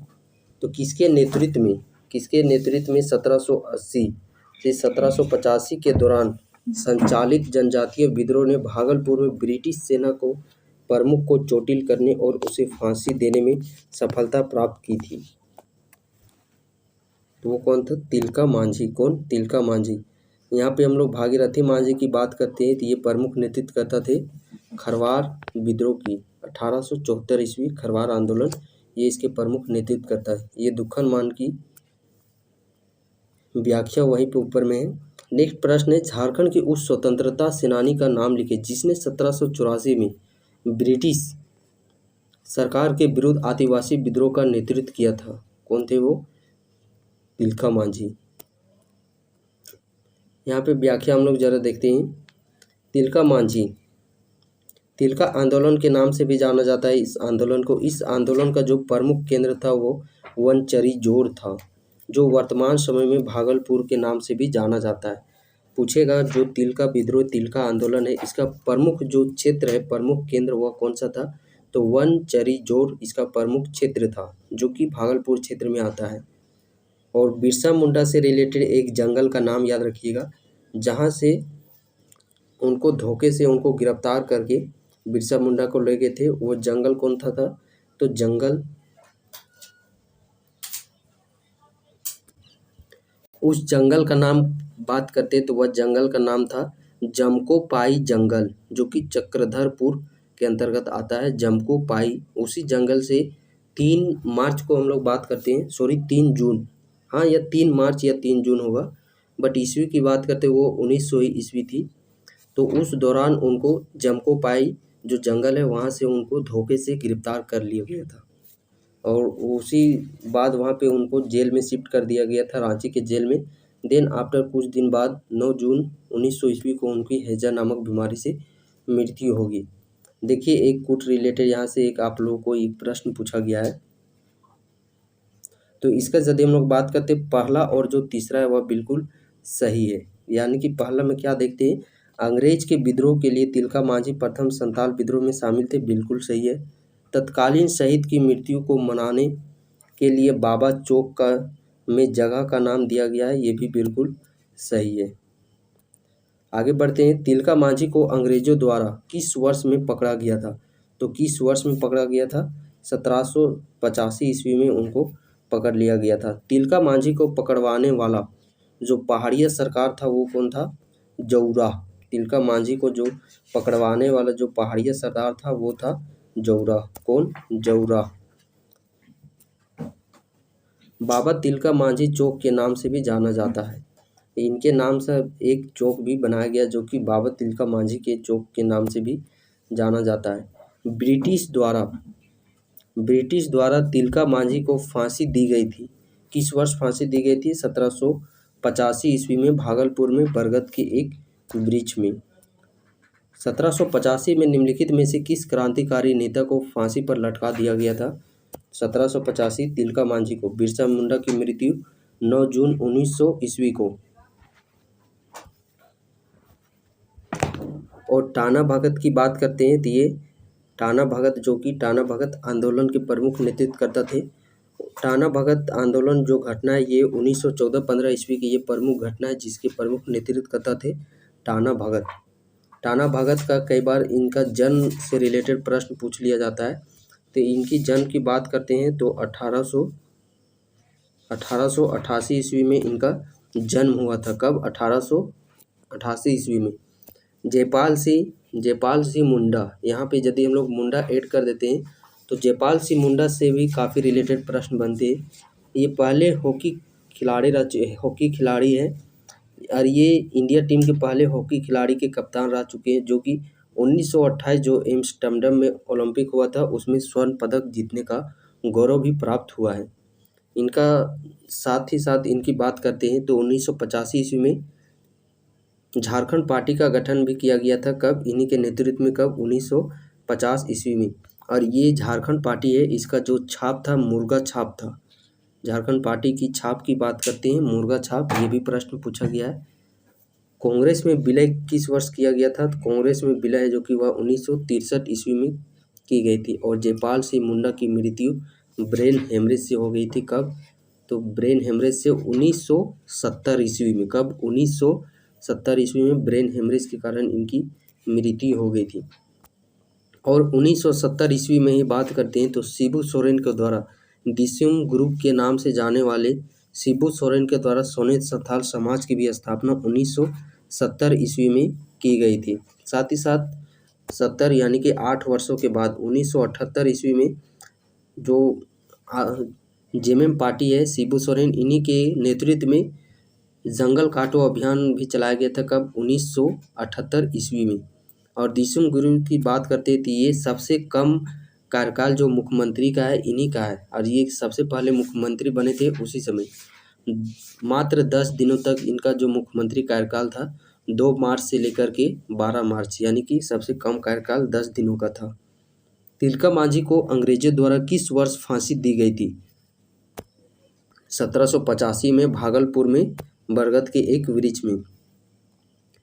1789 में अंग्रेज के खिलाफ हथियार उठाने वाला पहला जो संथाल नेता कौन था? पहला जो संथाल नेता की बात करते हैं तो तिलका मांझी थे, जो कि ऑप्शन में नहीं दिया हुआ है। 1785 को सुल्तानगंज के तिलकपुर गांव में इनका जो है जो कि वह जन्म हुई थी। कब? 1750 ईस्वी में। फांसी पर लटका दिए गए थे 1785 ईस्वी में। तो देख सकते हैं 35 वर्ष का इनका उम्र था। ठीक उसी प्रकार बात करते हैं बिरसा मुंडा, उनका उम्र कितनी हो रही थी? बिरसा मुंडा की उम्र 25 वर्ष ही हो रही थी। 1875 में जन्म और 1900 में मृत्यु। 25 वर्ष के मात्र थे और इतने बड़े वो कारनामे करके चले गए कि अभी तक भी उनका नाम अभी यहाँ पे चल रहा है। ठीक उसी प्रकार 35 वर्ष के थे कौन? तिलका मांझी। आगे प्रश्न है 1771 में संथाल जनजातीय क्षेत्र में किसने जमींदारों और ब्रिटिश सरकारों के विरुद्ध प्रथम विद्रोह का नेतृत्व किया था? तो वो थे तिलका मांझी। नाउ नेक्स्ट प्रश्न, आगे प्रश्न की ओर बढ़ते हैं। पहला जनजातीय नेता जिसने अंग्रेजों के विरुद्ध हथियार उठाया था, तो वो कौन था? जनजातीय जो कि वह नेता थे वो तिलका मांझी थे। और इस तिलका आंदोलन की ये विशेषता है कि इस तिलका आंदोलन में महिलाओं की भी जोरदार भागीदारी देखने को मिली थी। संथाल जनजातीय क्षेत्र के एक बहादुर संथाल नेता तिलका मांझी ने किसके खिलाफ विद्रोह किया था? तो जमींदार और ब्रिटिश सरकार के विरुद्ध। जमींदार और ब्रिटिश सरकार के विरुद्ध खिलाफ जो तिलका मांझी है इनके द्वारा छापा मार युद्ध यानी कि गोरिल्ला युद्ध का प्रयोग किया। इस युद्ध की शुरुआत तिलका मांझी द्वारा सुल्तानगंज की पहाड़ी, जो तिलका आंदोलन है इसकी शुरुआत सुल्तानगंज की पहाड़ी से की गई थी। युद्ध बात करते छापा मार युद्ध, जिसे कि गोरिल्ला युद्ध के नाम से भी जाना जाता है। हो विद्रोह 1820-21 में मेजर रफसेज पर हो जनजाति के लोगों ने किस नदी के किनारे आक्रमण किया था? तो वो नदी था रोरो नदी। कौन सा नदी? रोरो नदी। और इस रोरो नदी की बात करते हैं तो इसी रोरो नदी के किनारे है कौन सा? चाईबासा जो शहर है, चाईबासा शहर, इसी रोरो नदी के किनारे चाईबासा शहर है। और हो से एक याद रखिएगा प्रश्न करेंट अफेयर्स का। रिसेंट में बात करते 2023 ईस्वी में हो भाषा के लिए एक व्यक्ति को, झारखंड के व्यक्ति को पद्मश्री पुरस्कार जानुम सिसोय को हो भाषा के लिए 2023 ईस्वी में पद्मश्री पुरस्कार से भी सम्मानित किया जा चुका है। विद्रोह की बात करते हैं, विद्रोह सिंहभूम क्षेत्र में हुआ था। ये जो हो विद्रोह है इसका क्षेत्र की बात करते हैं तो ये सिंहभूम क्षेत्र में हुआ था। हो विद्रोह 1820-21 की यह घटना है। चाईबासा के निकट 1820 ईस्वी में रोरो नदी के किनारे अंग्रेज और हो लोगों के बीच में भयंकर युद्ध। कब? 1820 में रोरो नदी के किनारे हुआ था। 1820-21 में मेजर रफसेस तथा 1837 ईस्वी में कैप्टन विल्किंसन के नेतृत्व में हो विद्रोह को दबा दिया गया। अगला प्रश्न है 1820-21 में मेजर रफसेस तथा 1837 में कैप्टन विल्किंसन के नेतृत्व में किस विद्रोह का दबा दिया गया था? तो 1820-21 ईस्वी हो विद्रोह, किस विद्रोह को? हो विद्रोह, कोल विद्रोह की बात करते हैं। 1821-32 ईस्वी की घटना है। मुंडा विद्रोह 1895 से 1900 तक ये विद्रोह चला। तमाड़ विद्रोह की ये सबसे लंबा कार्यकाल है, 1782 से लेकर के 1821 ईस्वी तक चला तमाड़ विद्रोह। हो लोगों की लड़का कोल किसने कहा था? हो लोगों को लड़का कोल किसके द्वारा कहा गया है? एस.आर. टिकेल के द्वारा। एस.आर. टिकेल के द्वारा लड़का कोल कहा गया है हो लोगों को। व्याख्या यहाँ पे देखते हैं। लड़का जिसका शाब्दिक अर्थ होता है लड़ाई, काल यानी कि हो लोग। एस.आर. टिकेल ने हो लोगों को लड़का कोल कहा है। आगे बढ़ते हैं अब हम लोग कोल विद्रोह। कोल विद्रोह घटना है 1831-32 ईस्वी। इसके बाद 32-33 भूमिज विद्रोह। प्रश्न है अंग्रेजों के विरुद्ध 1831 के विद्रोह में किस जनजाति का उत्तराधिकारी शामिल था? तो हो और मुंडा यानी कि बोथ, दोनों। ना नेक्स्ट इसका व्याख्या देख लेते हैं हम लोग। छोटा नागपुर में कोल विद्रोह ने अंग्रेज शासकों एवं जमींदारों को सर्वाधिक परेशान किया था। कोल विद्रोह मुंडा जनजाति का विद्रोह था जिसमें हो जाति के लोगों ने खुलकर साथ दिया था। कोल विद्रोह देखिए, ये जो कोल विद्रोह है वह मुंडा जनजातियों का विद्रोह था। कोल विद्रोह का जो ये है वह मुंडा जनजातियों का विद्रोह था और इसमें हो जाति का जो है जो कि वह समर्थन हो जाति के लोगों का खुलकर इसमें साथ देने दिया गया था। प्रश्न है अंग्रेजों के विरुद्ध 1831 के विद्रोह में निम्नलिखित में से कौन से छोटा नागपुर के काबिलों ने भाग लिया था? तो कौन से काबिलों ने भाग लिया था? ये जो विद्रोह था वो मुंडा जनजातियों का विद्रोह था और इसमें हो लोगों का खुलकर के इसमें साथ देखने को मिला था। सो ऑप्शन नंबर ए, हो एवं मुंडा। 1831-32 में कोल आंदोलन शुरू किया गया था। किसके नेतृत्व में? कोल विद्रोह बुद्धू भगत के नेतृत्व में किया गया था। भागीरथ मांझी के नेतृत्व में खरवार आंदोलन, भागीरथ के मांझी के खरवार आंदोलन 1874। बिरसा मुंडा के नेतृत्व में 1895 से लेकर के 1900 ईस्वी तक बिरसा मुंडा विद्रोह। सिमोन उरांव का आप लोग नाम सुने होंगे। सिमोन उरांव जो कि झारखंड के Waterman of Jharkhand Waterman of Jharkhand के नाम से जाने जाते हैं सिमोन उरांव। और सिमोन उरांव की बात करते हैं तो सिमोन उरांव को 1916 ईस्वी में, कब? सिमोन उरांव की बात करते हैं हम लोग 2016 ईस्वी में। सिमोन उरांव को जो कि वाटरमैन ऑफ झारखंड कहे जाने वाले हैं व्यक्ति, तो 2016 ईस्वी में पद्म श्री पुरस्कार से सम्मानित किया गया है। और बात करते हैं हम लोग दीपिका कुमारी जो कि तीरंदाजी आर्चरी खेल से संबंधित रखती है, तो उनको भी 2016 ईस्वी में ही पद्म श्री पुरस्कार से सम्मानित किया गया है। और दीपिका कुमारी को बात करते हैं तो 2012 ईस्वी में अर्जुन पुरस्कार से भी सम्मानित किया जा चुका है दीपिका कुमारी को। कब? 2012 ईस्वी में। यहाँ पे हम लोग व्याख्या देख लेते हैं इसका। व्याख्या 1831-32 में देखिए, शुरू कोल विद्रोह का नेतृत्व बुद्धू भगत के द्वारा, नेतृत्व करता याद रखिएगा बुद्धू भगत के द्वारा। और इस विद्रोह को मुंडा और हो आदि जनजातियों का व्यापक समर्थन प्राप्त किया। मेनली दो विद्रोह, दो जनजातियों का याद करना, एक मुंडा और दूसरा है हो। इस विद्रोह की बात करते हैं तो यह विद्रोह तेजी से छोटा नागपुर खास हो गया, पलामू क्षेत्र हो गया, सिंहभूम और मानभूम क्षेत्र में यह तेजी से फैल गया। किस क्षेत्र में? छोटा नागपुर खास, पलामू, सिंहभूम एवं मानभूम क्षेत्र में। इसको जो प्रमुख नेतृत्व करता थे वह थे बुद्धू भगत। और बुद्धू भगत की हत्या कर दी गई थी किसके द्वारा? तो बुद्धू भगत को कैप्टन इम्फे ने मारा था।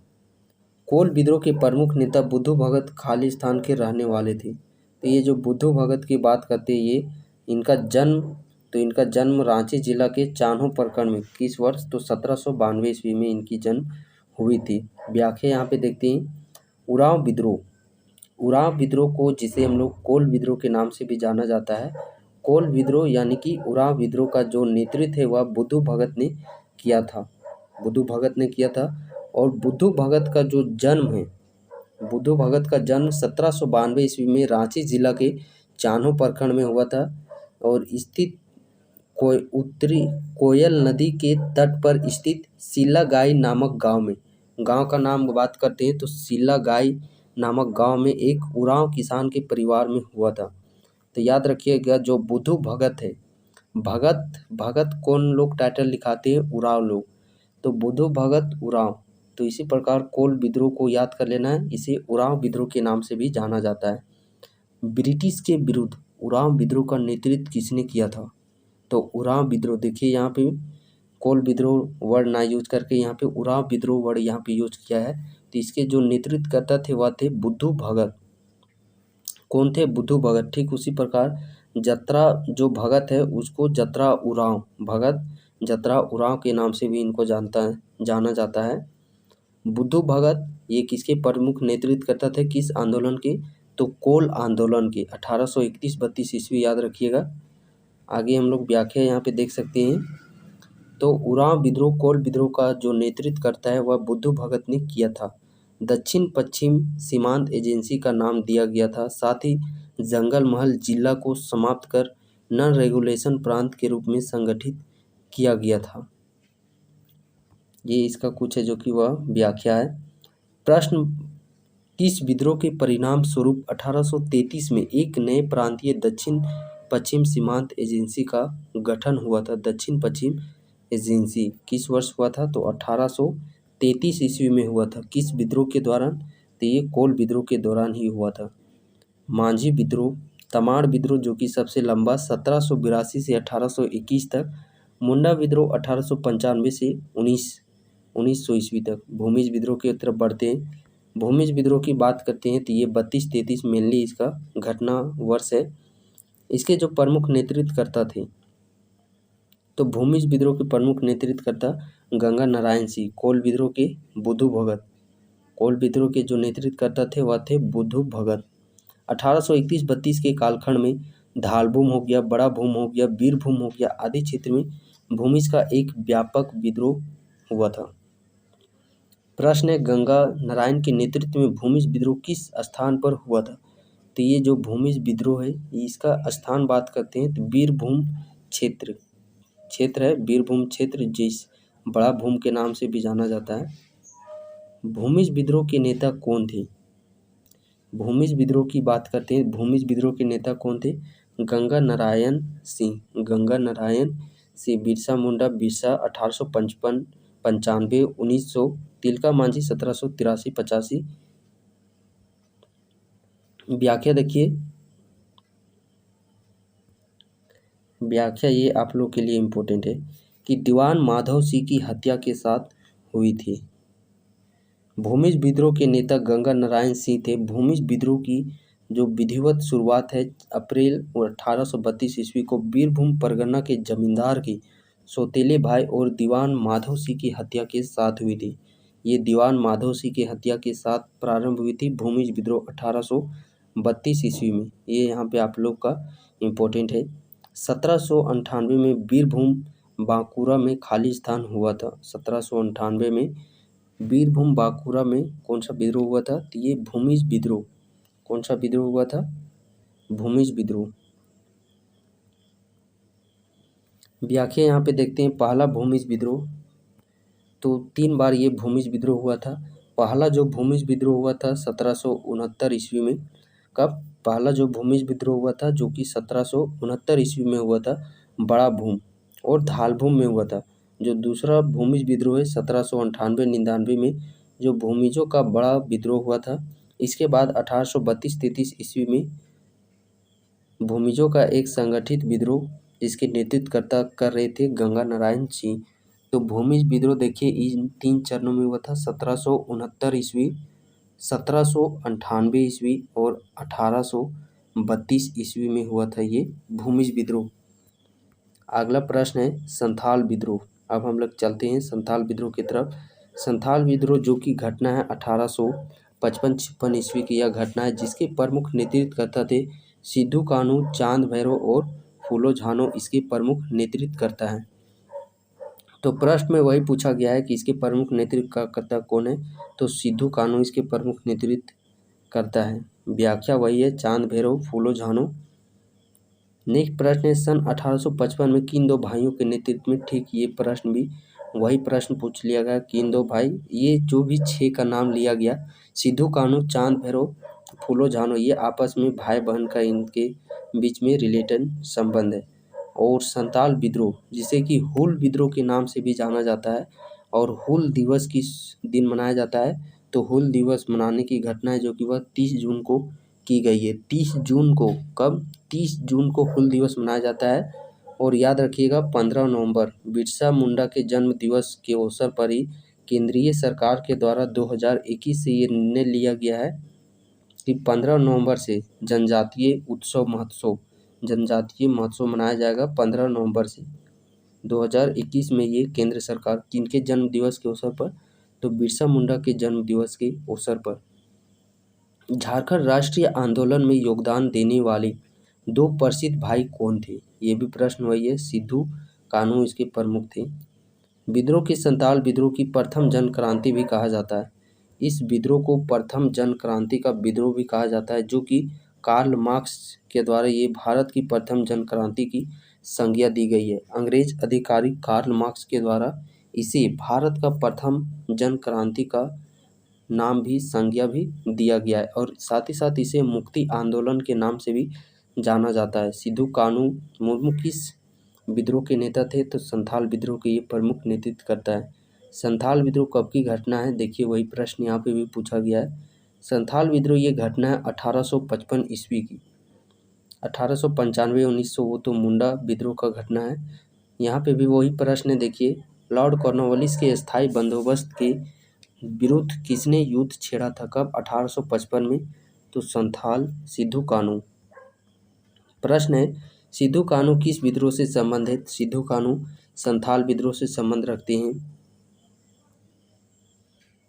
और इस विद्रोह का एक नारा याद रखिएगा आप लोग, अपना देश अपना राज, अपना देश अपना राज, ये इस विद्रोह का नारा रहा है। निम्न में से कौन सा विद्रोह सिद्धू कान्हू से संबंधित है, तो 1855 का जो संथाल कंतरी है वो सिद्धू कान्हू से मेनली परिचित है। इस विद्रोह का हम लोग यहाँ व्याख्या में ये इम्पोर्टेंट है, इस विद्रोह का जो हजारीबाग से नेतृत्व कर रहे हैं अर्जुन मांझू और चुम्बाई मांझी हजारीबाग से नेतृत्व करता थे, और बीरभूम से नेतृत्व करता है गोरा मांझी। प्रश्न है, संथाल विद्रोह कब हुआ था, तो ये संथाल विद्रोह कब हुआ था, संथाल विद्रोह ये 1855 ईस्वी की ये घटना है। व्याख्या यहाँ पे हम लोग देखते हैं, 1856 में संथाल परगना में भागलपुर के कमिश्नर जॉर्ज यूल की सहायता से यूल रूल नामक नए पुलिस कानून व्यवस्था की गई थी, कब, 1856 ईस्वी में। साथ ही साथ हम लोग बात करते हैं तो 1856 ईस्वी में ही ये जो मोंटिलो टावर देख पा रहे होंगे, अंग्रेज बचने के लिए, अंग्रेजों के द्वारा संथाल विद्रोह से बचाव होते अंग्रेजों ने, देखिए संथाल विद्रोह से बचाव होते अंग्रेजों ने पाकुड़ में, जिला याद रखिएगा, पाकुड़ में मोंटिलो टावर का निर्माण किया। ईस्वी कई बार पूछा जाता है, तो 1856 ईस्वी में इस मोंटिलो टावर का निर्माण, ईस्वी नहीं पूछेगा तो स्थान अवश्य ही पूछेगा कि मोंटिलो टावर किस जिला में है, झारखंड की, तो पाकुड़ जिला में ये स्थित है। पाकुड़ जिला वही जो कि झारखंड का 2011 के अनुसार न्यूनतम साक्षरता दर वाला जिला है, 48.82% वहाँ का साक्षरता दर है, ये 11 के अनुसार है। अगला प्रश्न है, संथाल विद्रोह का नेतृत्व किसने किया था, देखिए नेतृत्व हो गया और ईस्वी, यही दोनों से काफ़ी प्रश्न पूछा जा रहा है, तो ये भी प्रश्न यहाँ पे पूछ लिया गया है, चांद भैरव, यानी कि option number C, both A और बी ऑप्शन दोनों हो जाएगा इस प्रश्न का सही आंसर। अब हम लोग चलते हैं सरदारी आंदोलन की तरफ, तो सरदारी आंदोलन की बात करते हैं तो ये 1858 से 1895 ईस्वी तक चला था। 1858 से 1895 ईस्वी तक ये विद्रोह चला था।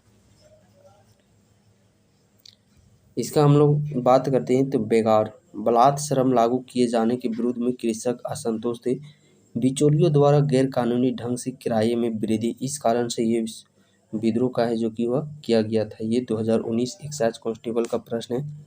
अगला जो प्रश्न हम लोग बढ़ते हैं, देखिए ये 37 वर्ष तक चला था, 1858 से लेकर के 1895 ईस्वी तक। सफा होड़ आंदोलन, सफा होड़ आंदोलन कौन सा आंदोलन? सफा होड़ आंदोलन।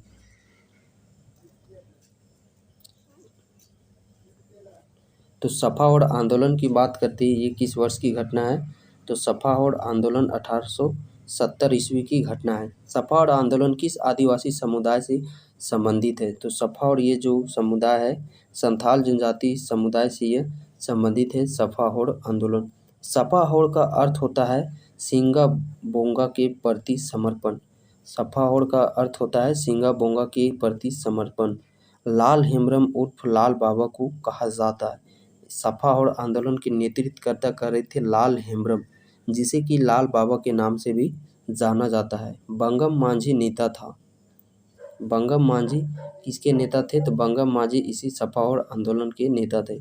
सफा होड़ जो आंदोलन, ये घटना है 1870 ईस्वी की घटना है। उसके बाद आ जाता है 1874 ईस्वी की घटना, खरवार आंदोलन। सफा होड़ के बाद खरवार आंदोलन 1874 ईस्वी की यह घटना है। प्रश्न है 1874 ईस्वी जो खरवार आंदोलन, इसके नेतृत्वकर्ता, प्रमुख नेतृत्वकर्ता भागीरथ मांझी इसके प्रमुख नेतृत्व करता है। वही प्रश्न यहाँ पे भी देखिए, खरवार आंदोलन जो 1874 ईस्वी का है, ये इसके नेतृत्वकर्ता भागीरथ मांझी है। देखिए वही प्रश्न यहाँ पे भी पूछा गया है, ये थोड़ा हटके है। निम्नलिखित में से किस आंदोलन में लोगों को भूमि मालिक पर भूमि कर देने के लिए नहीं कहा गया था? प्रश्न है, निम्नलिखित में से किस आंदोलन में लोगों को भूमि मालिकों पर भूमि कर देने के लिए नहीं कहा गया था? तो वो आंदोलन कौन सा था? खरवार आंदोलन था। यहाँ पे भी इसका व्याख्या हम लोग थोड़ा जिक्र कर लेते हैं। खाली में लोगों को, कहाँ पे? में लोगों को भूमि मालिकों, जमींदार हो गया, ब्रिटिश सरकार को भूमि कर नहीं देने हेतु कहा गया था। आंदोलन के दौरान भागीरथ मांझी ने स्वयं को, जो भागीरथ मांझी है, ये स्वयं को बोंसी का राजा घोषित कर खुद लगान प्राप्त करने की व्यवस्था की थी। भागीरथ मांझी, ये मेनली यहाँ पे ईस्वी पूछा गया है, बट ऑप्शन में वो ऑप्शन ही नहीं दिया गया है। कौन सा ऑप्शन हो जाएगा? 1874 ईस्वी। 1874 ईस्वी। भागीरथ मांझी का जन्म गोड्डा जिले के तलडीहा गांव में हुआ था। इन्हें लोग बाबा के नाम से पुकारते थे। भागीरथ मांझी, तो भागीरथ मांझी को किस नाम से पुकारा जाता है? भागीरथ मांझी को बाबा के नाम से भी पुकारा जाता है। प्रश्न है, निम्न में से कौन खरवार विद्रोह के नेताओं में से एक है?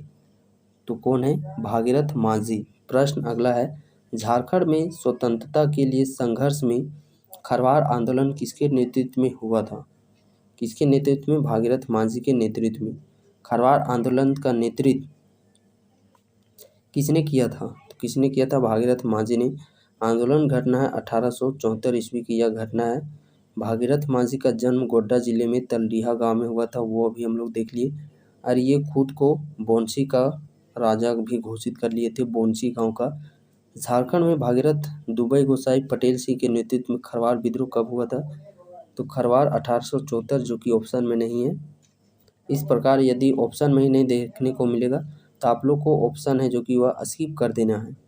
इसके जो नंबर है आप लोग को ऑटोमेटिकली सभी कैंडिडेट को इसका नंबर आयोग के द्वारा दिया जाएगा। निम्नलिखित में से कौन खरवार आंदोलन का नेता था? तो खरवार आंदोलन का नेता कौन था? भागीरथ मांझी। एक ही प्रश्न देखिए कितने बार रिपीट करके पूछा गया है। 11 में भी वही प्रश्न है, खरवार आंदोलन के साथ कौन जुड़े हैं? तो भागीरथ मांझी जुड़े हैं। बिरसा मुंडा विद्रोह, उलगुलान विद्रोह के नाम से भी जाना जाता है। उलगुलान का अर्थ ही होता है विद्रोह, तो इससे काफ़ी प्रश्न जुड़े हुए पूछे जाते हैं। देखिए, बिरसा मुंडा क्रांति का दूसरा नाम क्या है? तो जो बिरसा मुंडा है, इसका दूसरा नाम है उलगुलान विद्रोह। बिरसा के नेतृत्व में शुरू उलगुलान का क्या शब्द होता है? तो उलगुलान का जो अर्थ होता है विद्रोह, इसका अर्थ हो जाता है 1855 ईस्वी, 95 ईस्वी की यह घटना है मुंडा विद्रोह। बिरसा मुंडा का उलगुलान विद्रोह किस वर्ष हुआ था? तो 1895 ईस्वी में ये हुआ था। और इस विद्रोह की खासियत बात करते हैं, इसका जो प्रारंभिक स्वरूप था वो सुधारवादी था। यद्यपि यह आंदोलन राजनीति, एवं आर्थिक उद्देश्यों से भी प्रेरित था। खूट कट्टी व्यवस्था की समाप्ति से उत्पन्न बेरोजगारी की समस्या यहाँ पे देखने को मिली थी। अगला प्रश्न आगे बढ़ते हम लोग, मुंडा बगावत किस प्रकार का आंदोलन है? ये जो मुंडा बगावत है यह किस प्रकार का आंदोलन है? तो ये किस प्रकार का आंदोलन है? सामाजिक सुधार आंदोलन। अगला प्रश्न देखते हैं,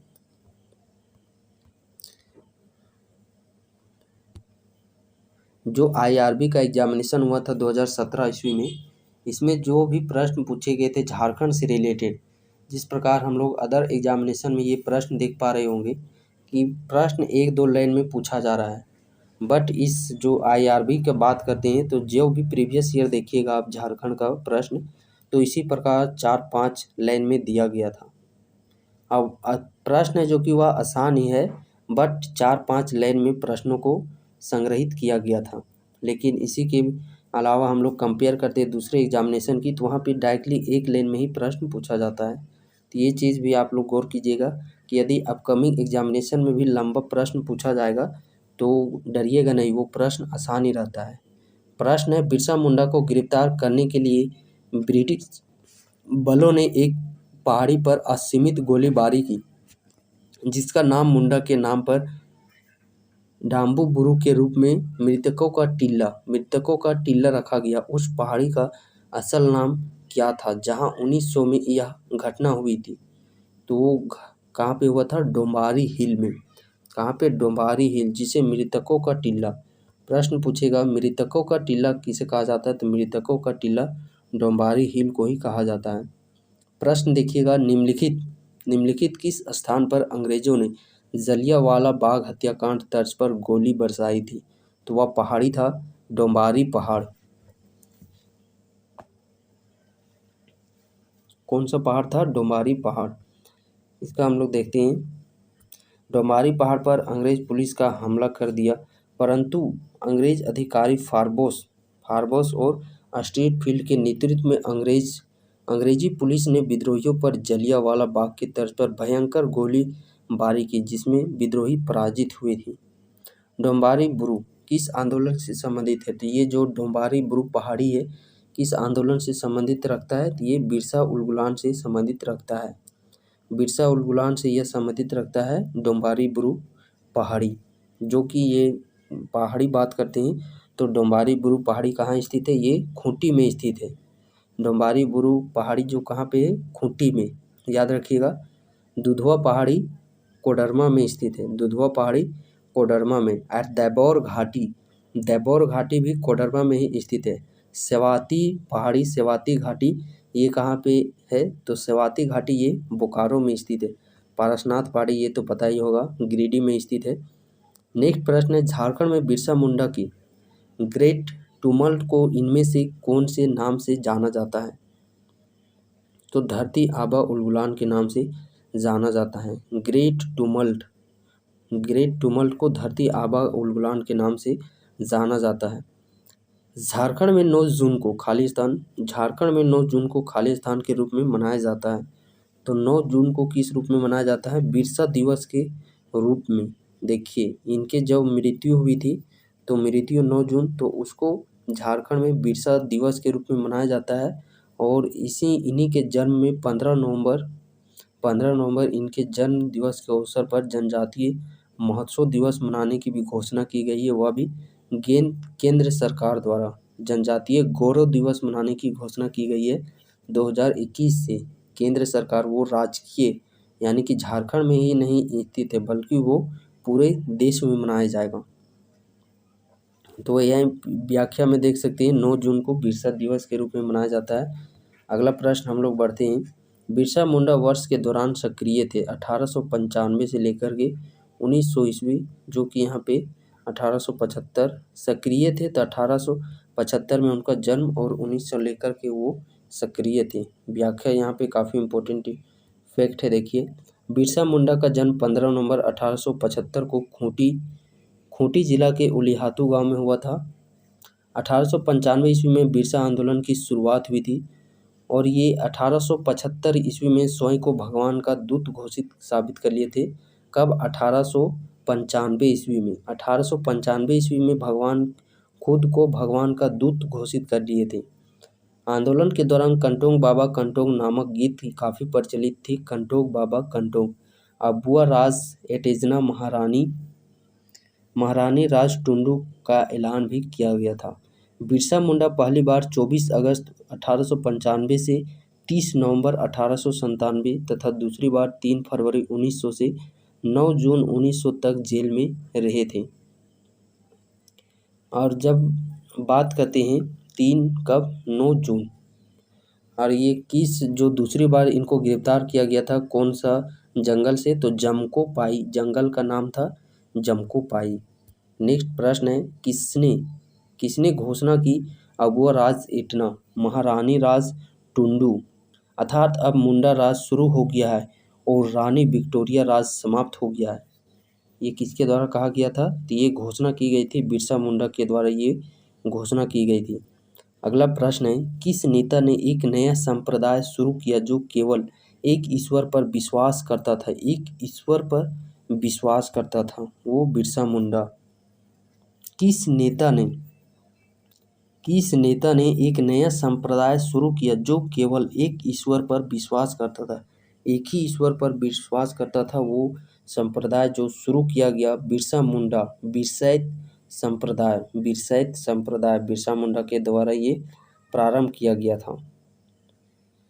देखिए बिरसा मुंडा स्वयं को धरती आबा अर्थात जगत पिता घोषित कर लिए थे 1895 ईस्वी में।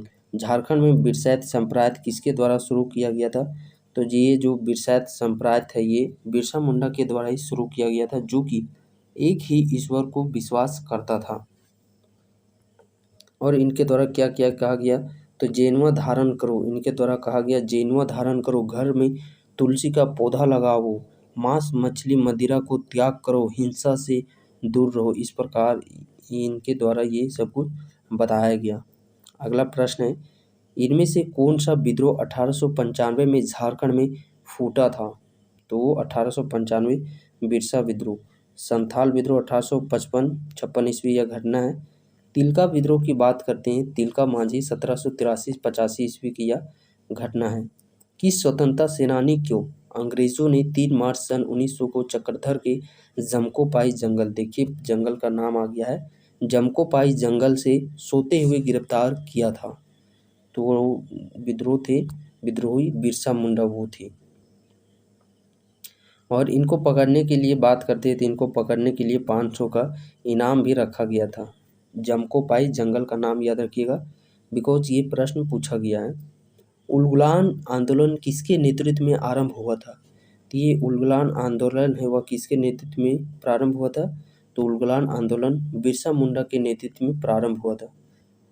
वो देखिए इनसे जो करंट का जुड़ा हुआ एक प्रश्न है, पहला जनजातीय गौरव दिवस 2021 से मनाया गया। अब प्रश्न पूछेगा पहला जनजातीय गौरव दिवस किस वर्ष मनाया गया था, तो 2021 ईयर पहला जनजातीय गौरव दिवस 15 नवंबर 2021 ईस्वी को मनाया गया था जनजातीय गौरव दिवस, जो कि बिरसा मुंडा के जन्म जयंती के अवसर पर ये गौरव दिवस मनाने की केंद्र सरकार द्वारा 2021 से ही घोषणा कर दी गई है। ब्रिटिश उपनिवेशवाद के खिलाफ किसके नेतृत्व में उलगुलान विद्रोह शुरू हुआ था, तो ये उलगुलान विद्रोह किसके नेतृत्व में शुरू हुआ था, बिरसा मुंडा के नेतृत्व में। वही प्रश्न यहाँ पे भी देखिए 18 में भी उलगुलान विद्रोह जुड़ा हुआ है, बिरसा मुंडा से जुड़ा हुआ है। उलगुलान निम्नलिखित में किसके साथ जुड़ा हुआ है, बिरसा मुंडा के साथ ही जुड़ा हुआ है।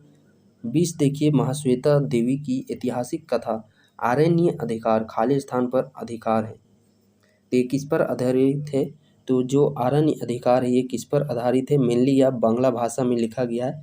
ये मुंडा विद्रोह से ही संबंधित आधारित है, जो कि बांग्ला भाषा याद रखिएगा। आरण्य अधिकार मुंडा विद्रोह से जुड़ा हुआ है। महादेवी श्वेता ऐतिहासिक कथा है जो कि बांग्ला भाषा में लिखी गई है, ये याद रखिएगा।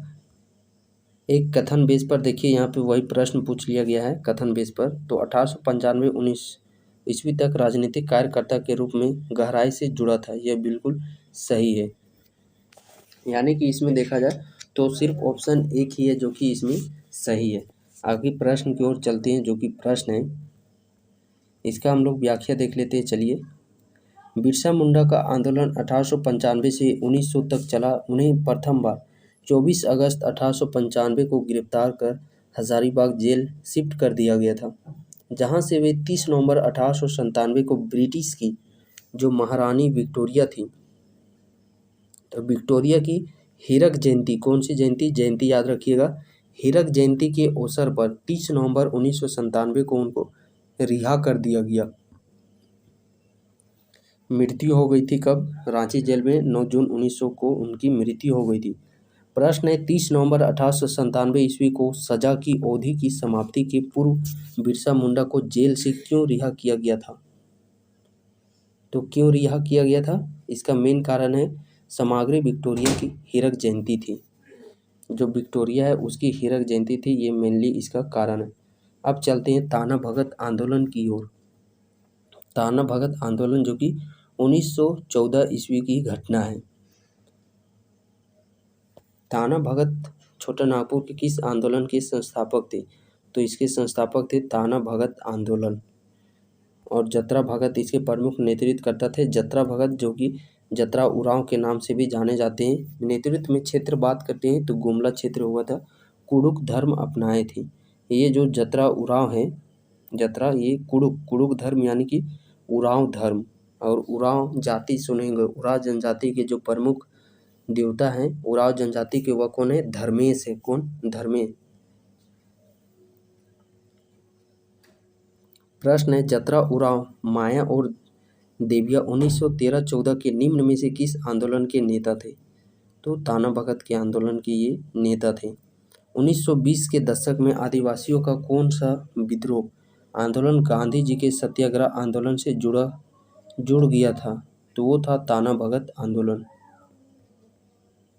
व्याख्या यहाँ पे देख सकते हैं। 1920 के दशक में ताना भगत आंदोलन गांधी जी के सत्याग्रह आंदोलन से जुड़ गया था। 1920 में जब महात्मा गांधी रांची आए थे, और इस प्रकार महात्मा गांधी की बात करते हैं रांची, तो 12 बार आगमन हो चुका है किनको?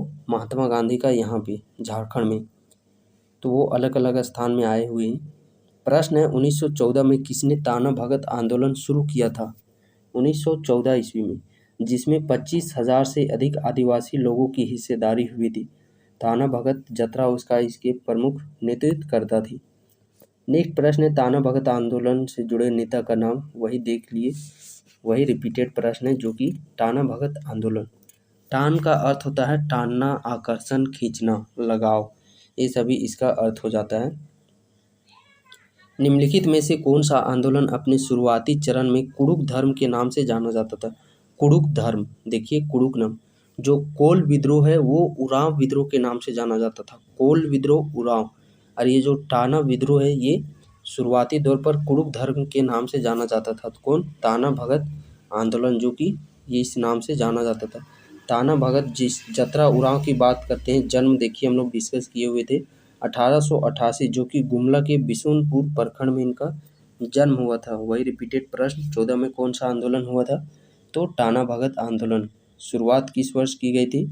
1914 ईस्वी में। वही रिपीटेड प्रश्न यहाँ पे भी है, ये याद रखिएगा। यहाँ पे 1940 का जो रामगढ़ अधिवेशन यहाँ पे डिस्कस कर लेते हैं। रामगढ़ का कितना कांग्रेस अधिवेशन था?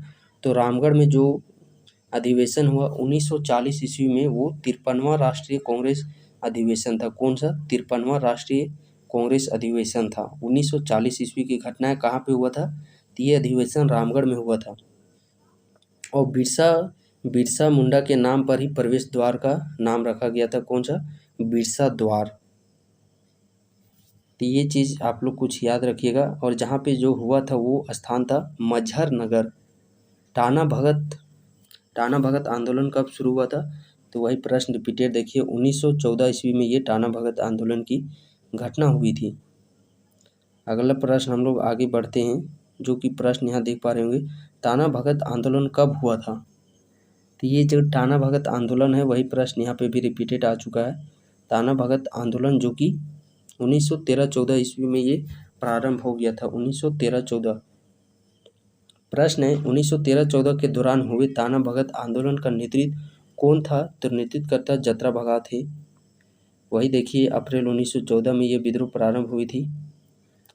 झारखंड के इतिहास के किस अभियान या आंदोलन में जर्मन बाबा के गीत गाकर उनके समर्थकों उनके आह्वान करते थे? कौन सा गीत? जर्मन बाबा, थाना भगत।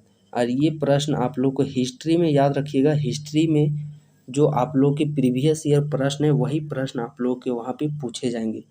भले ही इसमें जो भूगोल का सेक्शन है, खेल खिलाड़ी, वो आपके नए नए प्रश्न जुड़ेंगे, बट जो हिस्ट्री सेक्शन है वह प्रीवियस ही प्रश्न उठा करके वहाँ पे आप लोग को दिया जाएगा। थाना भगत आंदोलन किसने शुरू किया था? तो जतरा उरांव के द्वारा ये आंदोलन शुरू किया गया था। थाना भगत आंदोलन की शुरुआत की गई थी तो जतरा उरांव के द्वारा शुरू की गई थी। थाना भगत आंदोलन इनमें से कौन सी जनजाति की भागीदारी थी? तो कौन सी? कुडुख धर्म यानी कि उरांव जनजाति की भागीदारी थी। रांची जिले थाना भगत रैयत कृषि भूमि मरम्मत अधिनियम बिहार राजपत्र में कब पारित हुआ था? तो ये कब पारित हुआ था? 1948 ईस्वी में ये पारित हुआ था। अगला प्रश्न है, वर्ष 1914 में जतरा उरांव द्वारा शुरू किए गए आंदोलन को खालिस्तान कहा जाता है?